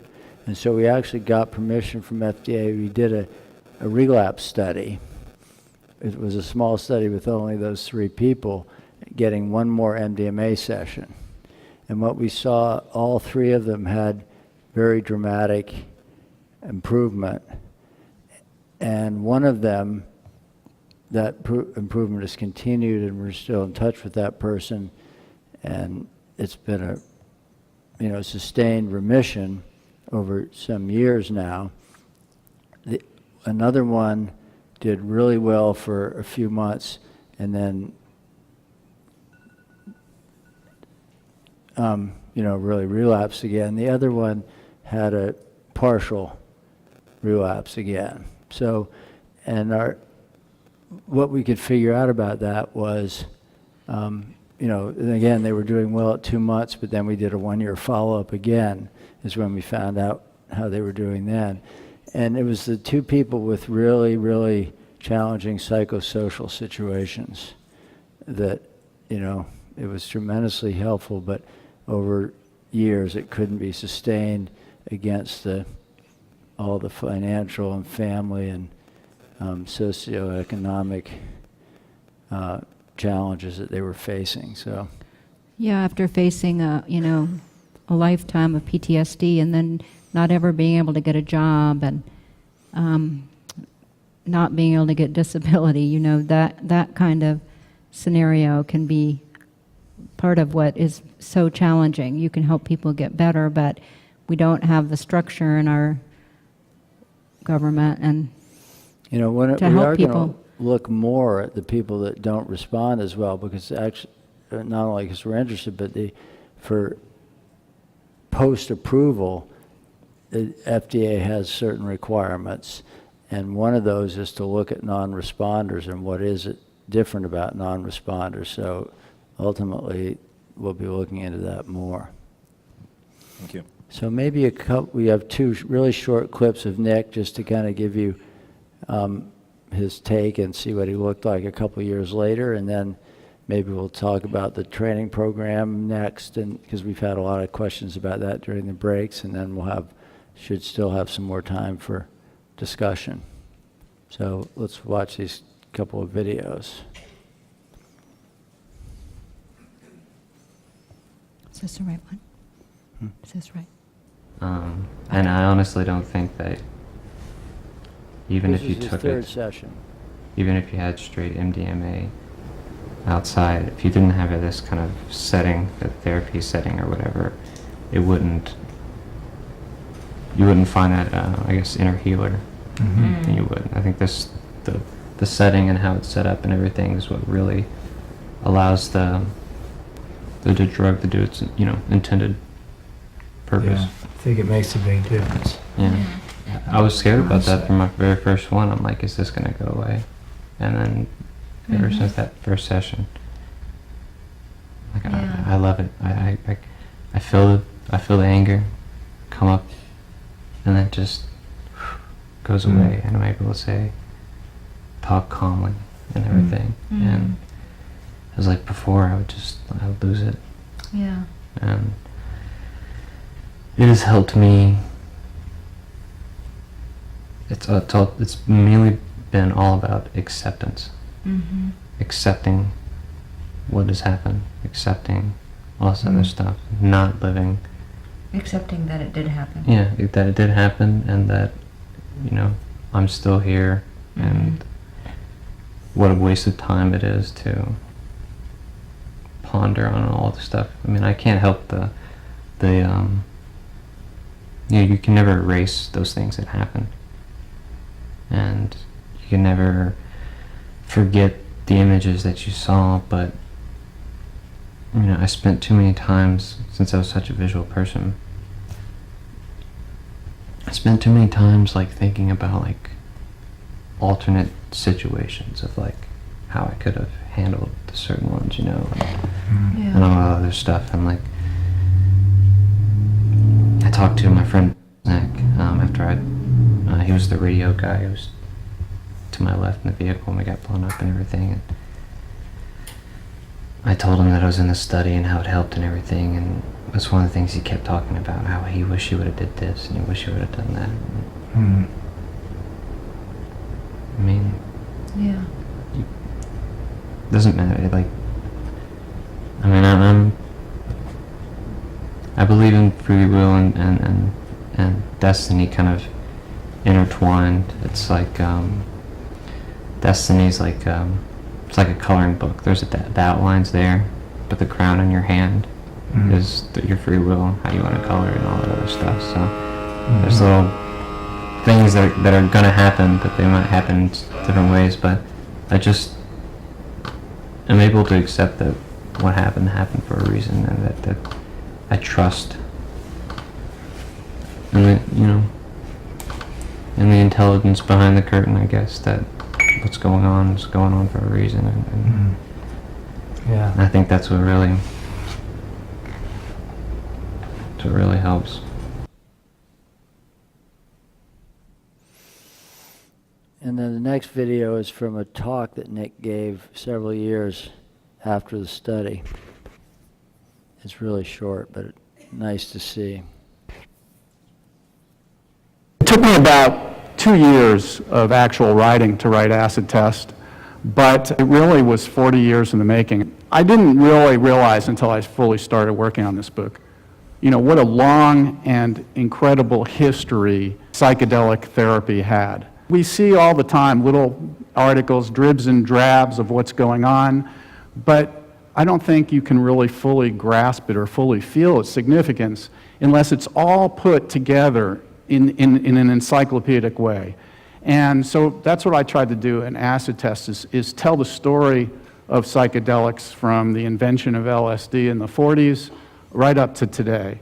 And I not only wanted to tell the story, I wanted to tell it through the people that were instrumental in it. And it's amazing how a small group of people can go all the way back to the beginning, and you can trace a direct line from there to where we are now. And so I really I felt that if people understood the people behind it, the thinking, the experiences, the conditions that psychedelic therapy is used to treat, that the facts speak for themselves. You don't have to proselytize. You don't have to argue, really. If you just inform people as to the full perspective, it's really clear what the significance is. This is one of the original acid test posters. This was for Ken Kesey and the Merry Pranksters had these LSD happenings on the West Coast in the 60s. I'm 60 years old, and I kind of became aware of psychedelics through this period and through this kind of thing. Hello? And that's me in 1975. And I was a college student, as you can see from the T-shirt, at the University of Florida. And I had, through this influence that was going on in the culture,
Yeah, no, it was. I had to start that Zoom meeting, but. Oh yeah.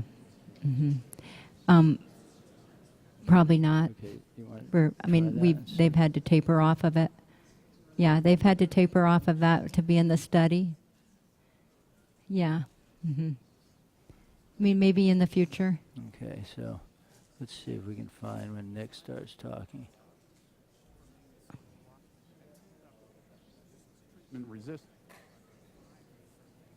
Hello? Oh, can I ask a question? Okay, there we go. How about? Hi, could I ask something?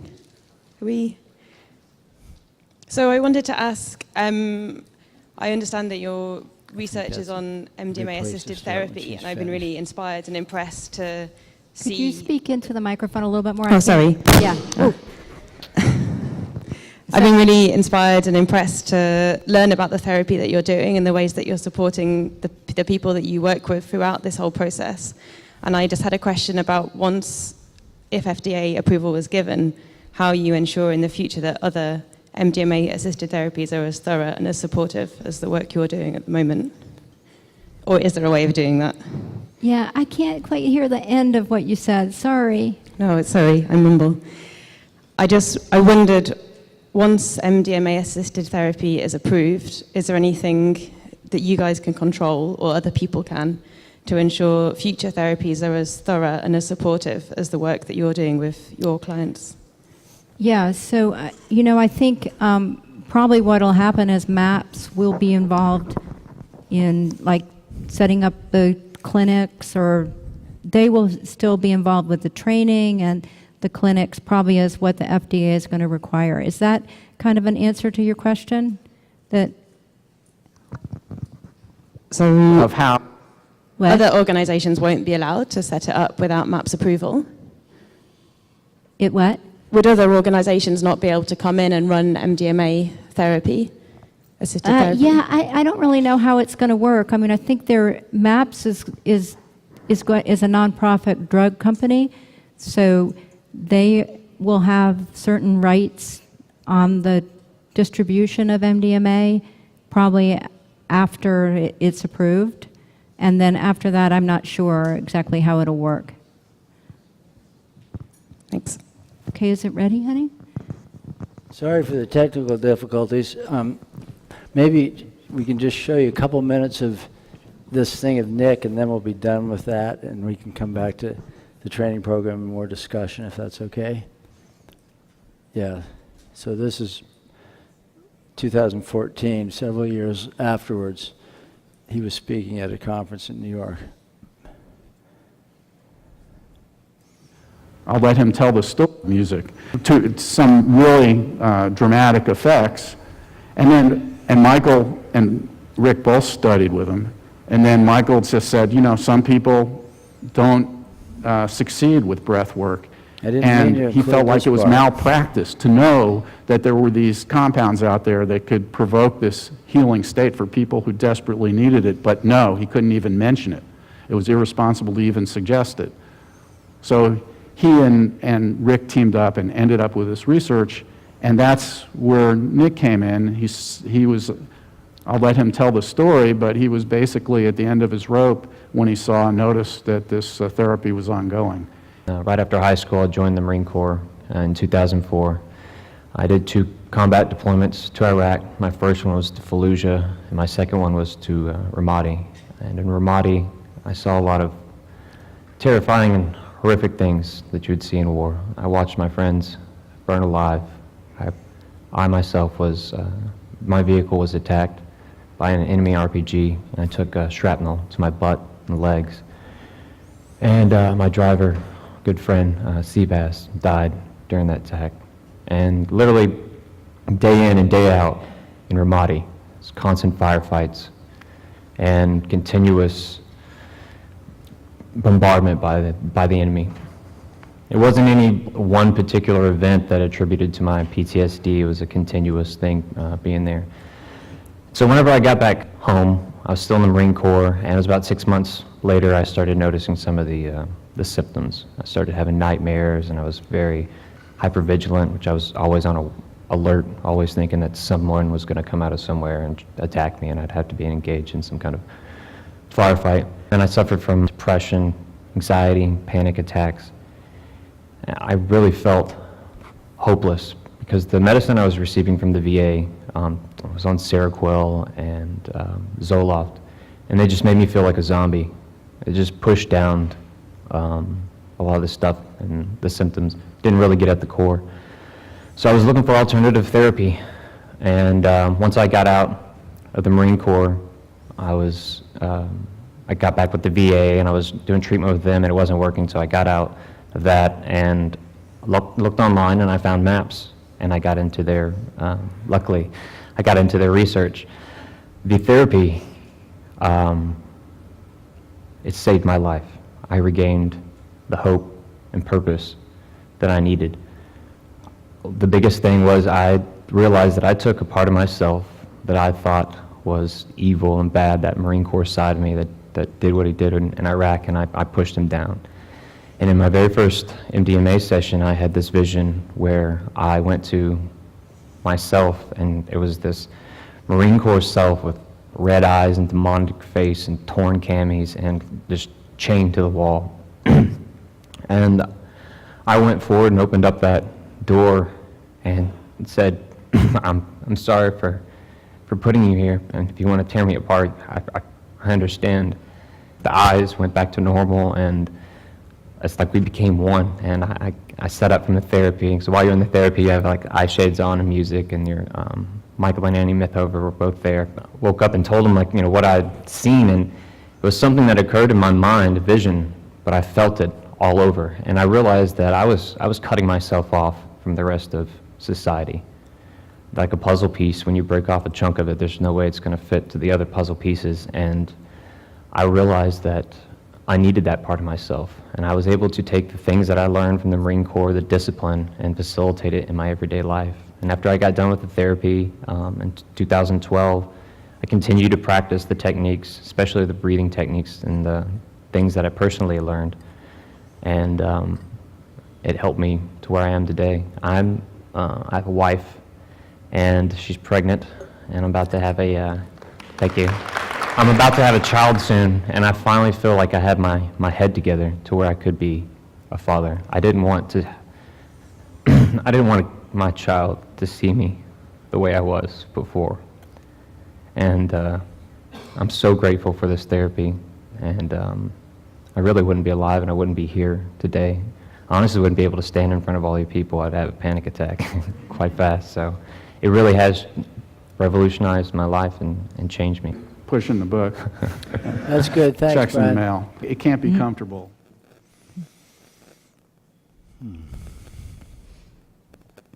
I think one thing you can really see is how people change their facial expressions and how they look.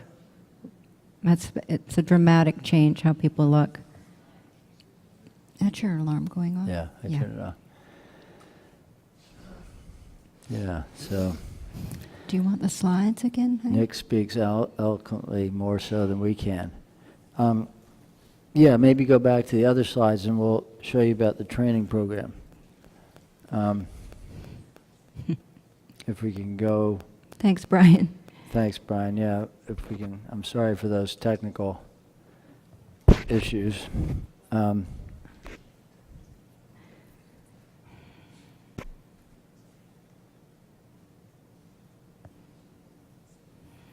Yeah, if we can skip ahead to like where we were at the end of the stuff about the experimental session and the quotes, pretty near the end.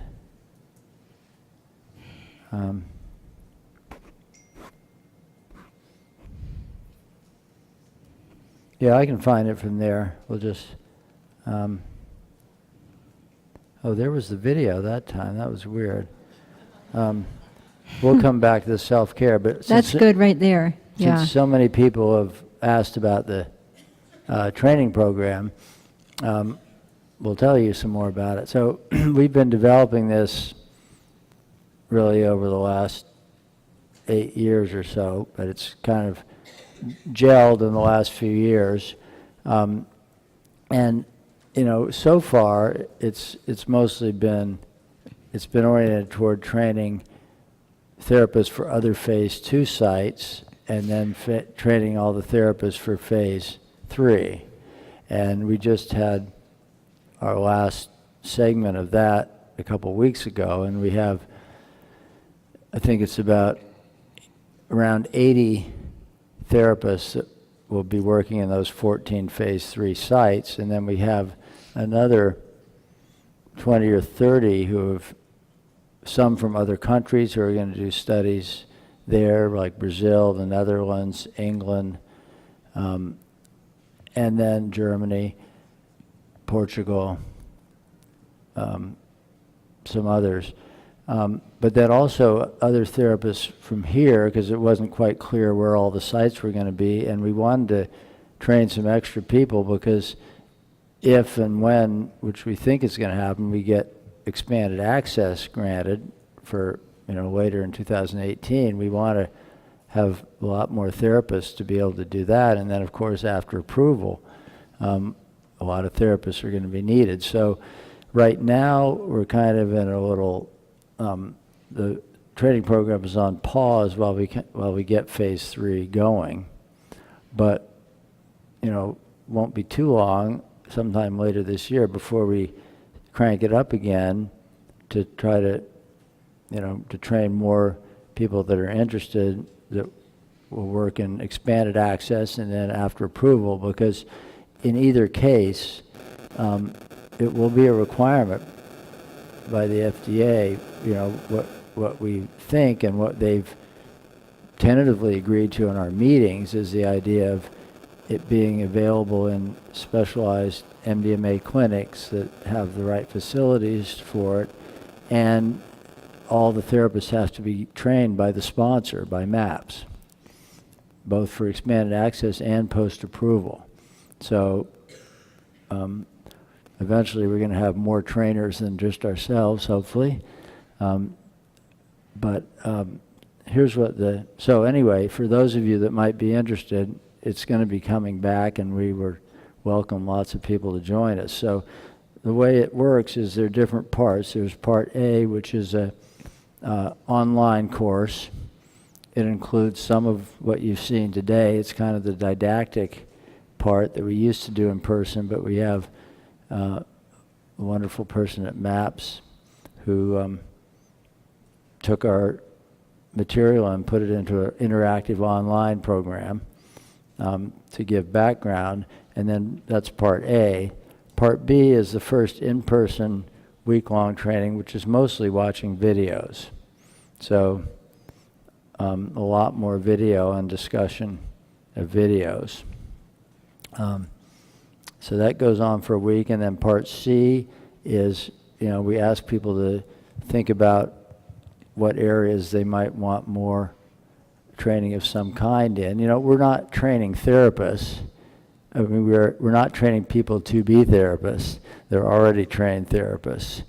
We're just training them to follow this method using the skills that they already have. So we ask them to think about, what are there some areas, having seen all these videos and learn more about the process, or there's some areas they want some more development in, and then they choose something for their part C, which might be going to some breathwork training or some IFS training or some Akomi training or some somatic experiencing training, that kind of thing. And then part D is when we have larger formats. We had about, I don't know, in the modern era, I think we had about 4 or 5 part Bs. Anyway, we had a bunch of part Bs, and then people from the different part B groups came together in 2 different larger groups for part D, where there's some video, but it's more experiential, like Annie was saying, the role play. We had breath work, the day of breath work, some team building and talking about how do you develop new therapy teams and work with therapy co-therapists that you haven't worked with. And then part E is basically, as we start phase 3, we're going to be, along with a lot of help from the adherence raters, we're going to be watching videos from the early sessions and giving people feedback as they get started in phase 3 to try to make sure we're all on the same page. And then we have this open protocol in which therapists who want to work on either these clinical trials or later expanded access or post-approval can have their own legal MDMA session with us, or now we've added a second site in Boulder with Marcella and Bruce, the people who have done the Boulder study. So as we have time, we've had 17 people have done it with us, and I think 10 people have done it in Boulder so far. So that's a nice opportunity for people to have their own MDMA session in the same therapeutic context that we're using. And it's actually a placebo-controlled trial. People have one session of placebo and one of MDMA with 1 day in between, and they happen in random order. And we do a few measures, but the primary purpose is for people to have their own experience for the purposes of training. Any questions about that?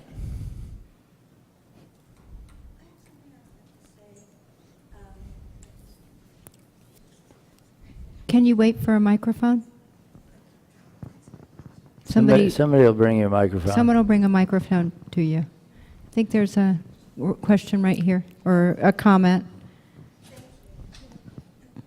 Actually, it'd be easy for me to sit. I am a survivor of post-traumatic stress disorder and also a survivor of domestic violence. Oddly, two different eras in my life. At the time that I had post-traumatic stress disorder, there was no treatment for this. They didn't know what to do with it. People were coming back from Vietnam. They didn't know what to say. There was a lot of propaganda against the use of marijuana or LSD-25. Hopefully it's the real thing. I do know from, everybody remembers taking history and when they prohibited alcohol, and then you had rot gut, and so many people died because there wasn't regulation. I had a friend that took what she thought was completely LSD-25. It was not. And she went into extreme grand mal seizures, okay? So regulation is extremely important. Now, what did I do when there's no help on, they don't know how to treat the veterans, they don't know what to do, it's post-traumatic stress disorder. I did find out, this will give you a giggle, check it out. You can find it on Netflix. Dolphins will, when they go to sleep, keep their eyes so that one part of them is able to rest and sleep and the other one is able to see like a camera what's around them for their protection. I was so happy when I found out about that. Once upon a time, when I was going through the flashbacks, which by the way, you can't work a job because you don't want to walk into a place and you're supposed to be working and you have a flashback and then you look up and it's like it really happened, but you're sitting in the corner. It's embarrassing, that's a terrible embarrassment. You don't want to do that. It did happen for me. I was a customer service manager over like 28 different people. And what I did was just, when I opened my eyes back up again, I said, I have the flu. I do need to go home, okay? Now, once you get past that, a funny thing is my ex-husband once walked in and I was sleeping with my eyes open. He thought I was dead because my eyes were open. This is very, there's a way to get past flashbacks, sleeping with your eyes open so that one side of you, I could see the entire room. I could see it like a camera. And the other side could dream. But if somebody walked into that room, boom, I was up and ready to go. Now, this is what most people see in the movies. What they don't realize is once you're past flashbacks, once you're past, I can sleep with my eyes closed, that sort of thing. Once you're past the night terrors, night terror, a lot of people don't realize, take a bad dream and you wake up and it's enough to make you turn on a light. And you're like, ugh, and have a drink of water and you're just like, ooh. And then a nightmare is you turn all the lights on in your house and you might not sleep for quite a long time, if at all, that night. And then a night terror is you're 100% lucid and you can't stop it. And it's the most horrible thing you could possibly imagine happening. Yeah. Well, once you get past those, you still have anxiety, you still have stress. And in work that I've done, are you familiar with the Walensky method, I would like to ask? I appreciate your sharing this, but if it's okay, maybe we could talk later because I'd like to make sure yes. I was people just don't have wanting other to know, questions about this. Yeah, and I do have something for you that I would like to give you at some point, but I wanted to know, have you heard of the Walensky method? Because as a therapist, that is what I started using, because I had to learn from my own experiences and from books and from everything that everybody else is doing, like the wonderful work that you guys are doing. Thank you. Are you aware of the Walensky method at all? What is it? Walensky, W-L-I-N-S-K-I. It's part of the therapy that I do with people that have PTSD. And no, but that's okay. The fact is, more people need to know about you guys because you're saving lives and you're changing the world. And I thank you. Thanks. Thank you. Thanks. Yeah. Yeah. It seems like I had read on the MAPS website that by 2021 they wanted to have 300 therapists trained. Do you have any idea of a realistic number of how many therapists can enroll in training? And do you anticipate more interest in therapist training than you have slots for? I don't know what's realistic, but what we're, right now, there are a limited number of people therapists who have had experience actually doing this in clinical trials. So, but now that once phase 3 gets going, we're going to have a lot more therapists that have more and more experience. So we're going to develop more training teams.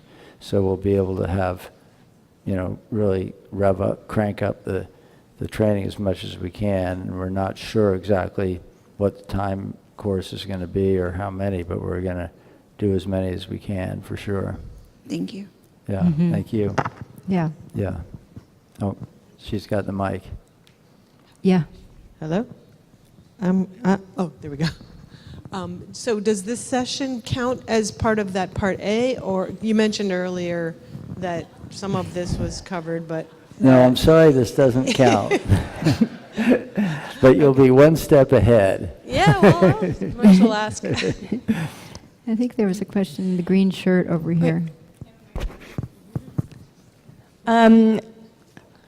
So you mentioned that you're doing clinical phase 3 trials in other countries. I see that you keep talking about FDA regulation. What is the status of legalization around the world based on the work that you're doing? But the regulations in other countries? Yes. Yeah, the one phase 3 site now is going to be in Israel, and so the way they're different. It's different in different countries, but we're presenting all the data simultaneously to FDA and the European Medicines Agency, which has their own rules, but they will accept FDA data too, and vice versa. So for Europe, it's probably going to mean they will accept the data from the U.S. phase 3 trials, and there will have to be at least one full phase 3 trial in Europe, which is the next thing we're going to start working toward once we get both phase 3 trials going here.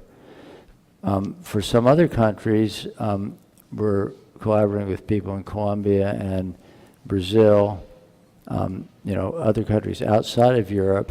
It varies, but most countries will give a lot of weight to U.S. data. And so in those countries, it may be, once we get the phase 3 trials in the U.S.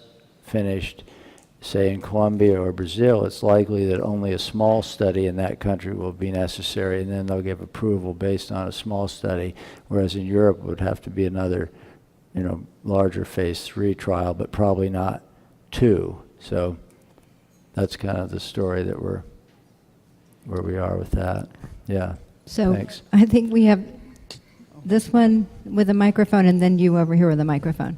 Can you comment about the role that physicians are going to play in your training teams as part of the phase 3, but also going forward once you get approval? Yeah. Well, a physician will need to be the person responsible for administering the MDMA in all cases, but the physician won't necessarily have to be a therapist. If it happens to be, in my case, I can give the medicine and be the therapist. That's handy, but it's not at all necessary.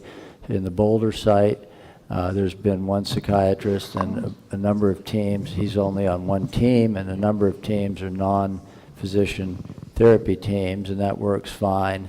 So what we picture is that an MDMA clinic would have a physician associated with it who would have the license to give the MDMA, but then that person could either do the therapy also or not do the therapy. He or she could just be the physician if they didn't want to do the therapy as well.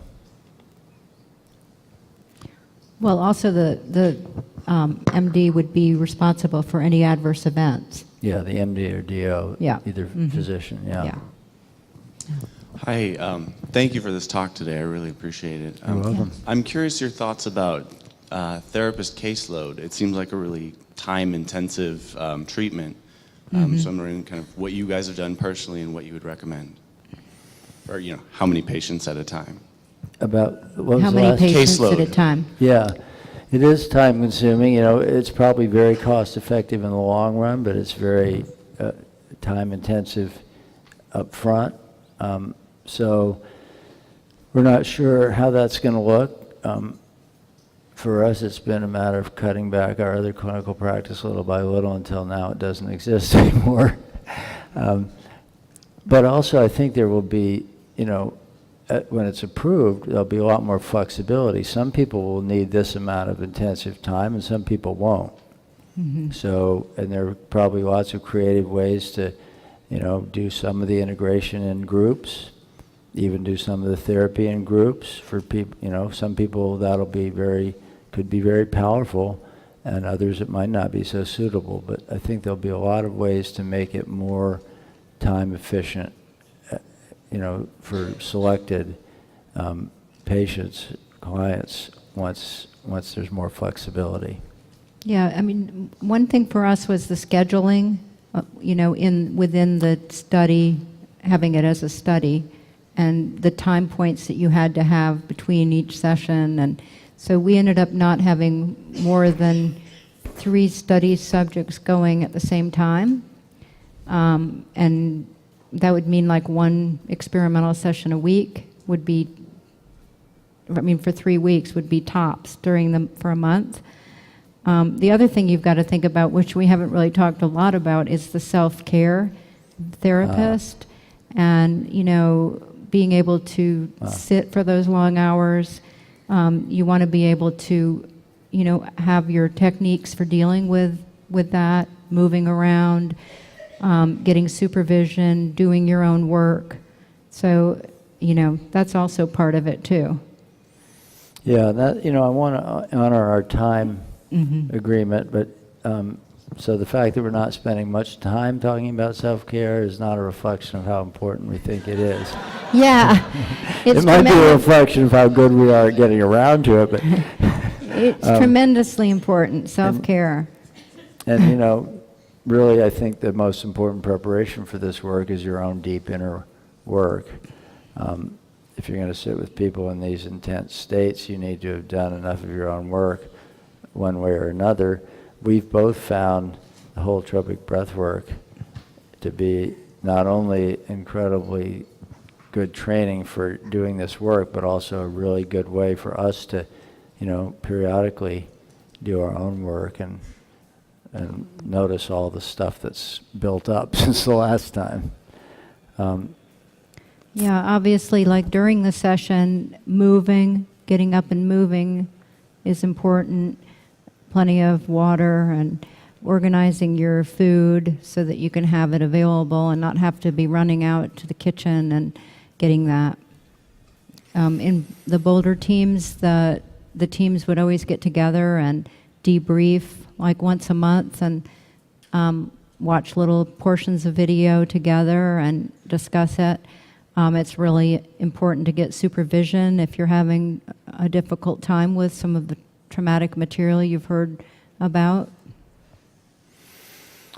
So yeah, I guess I wish we could continue talking, but I think we really need to stop at the right time.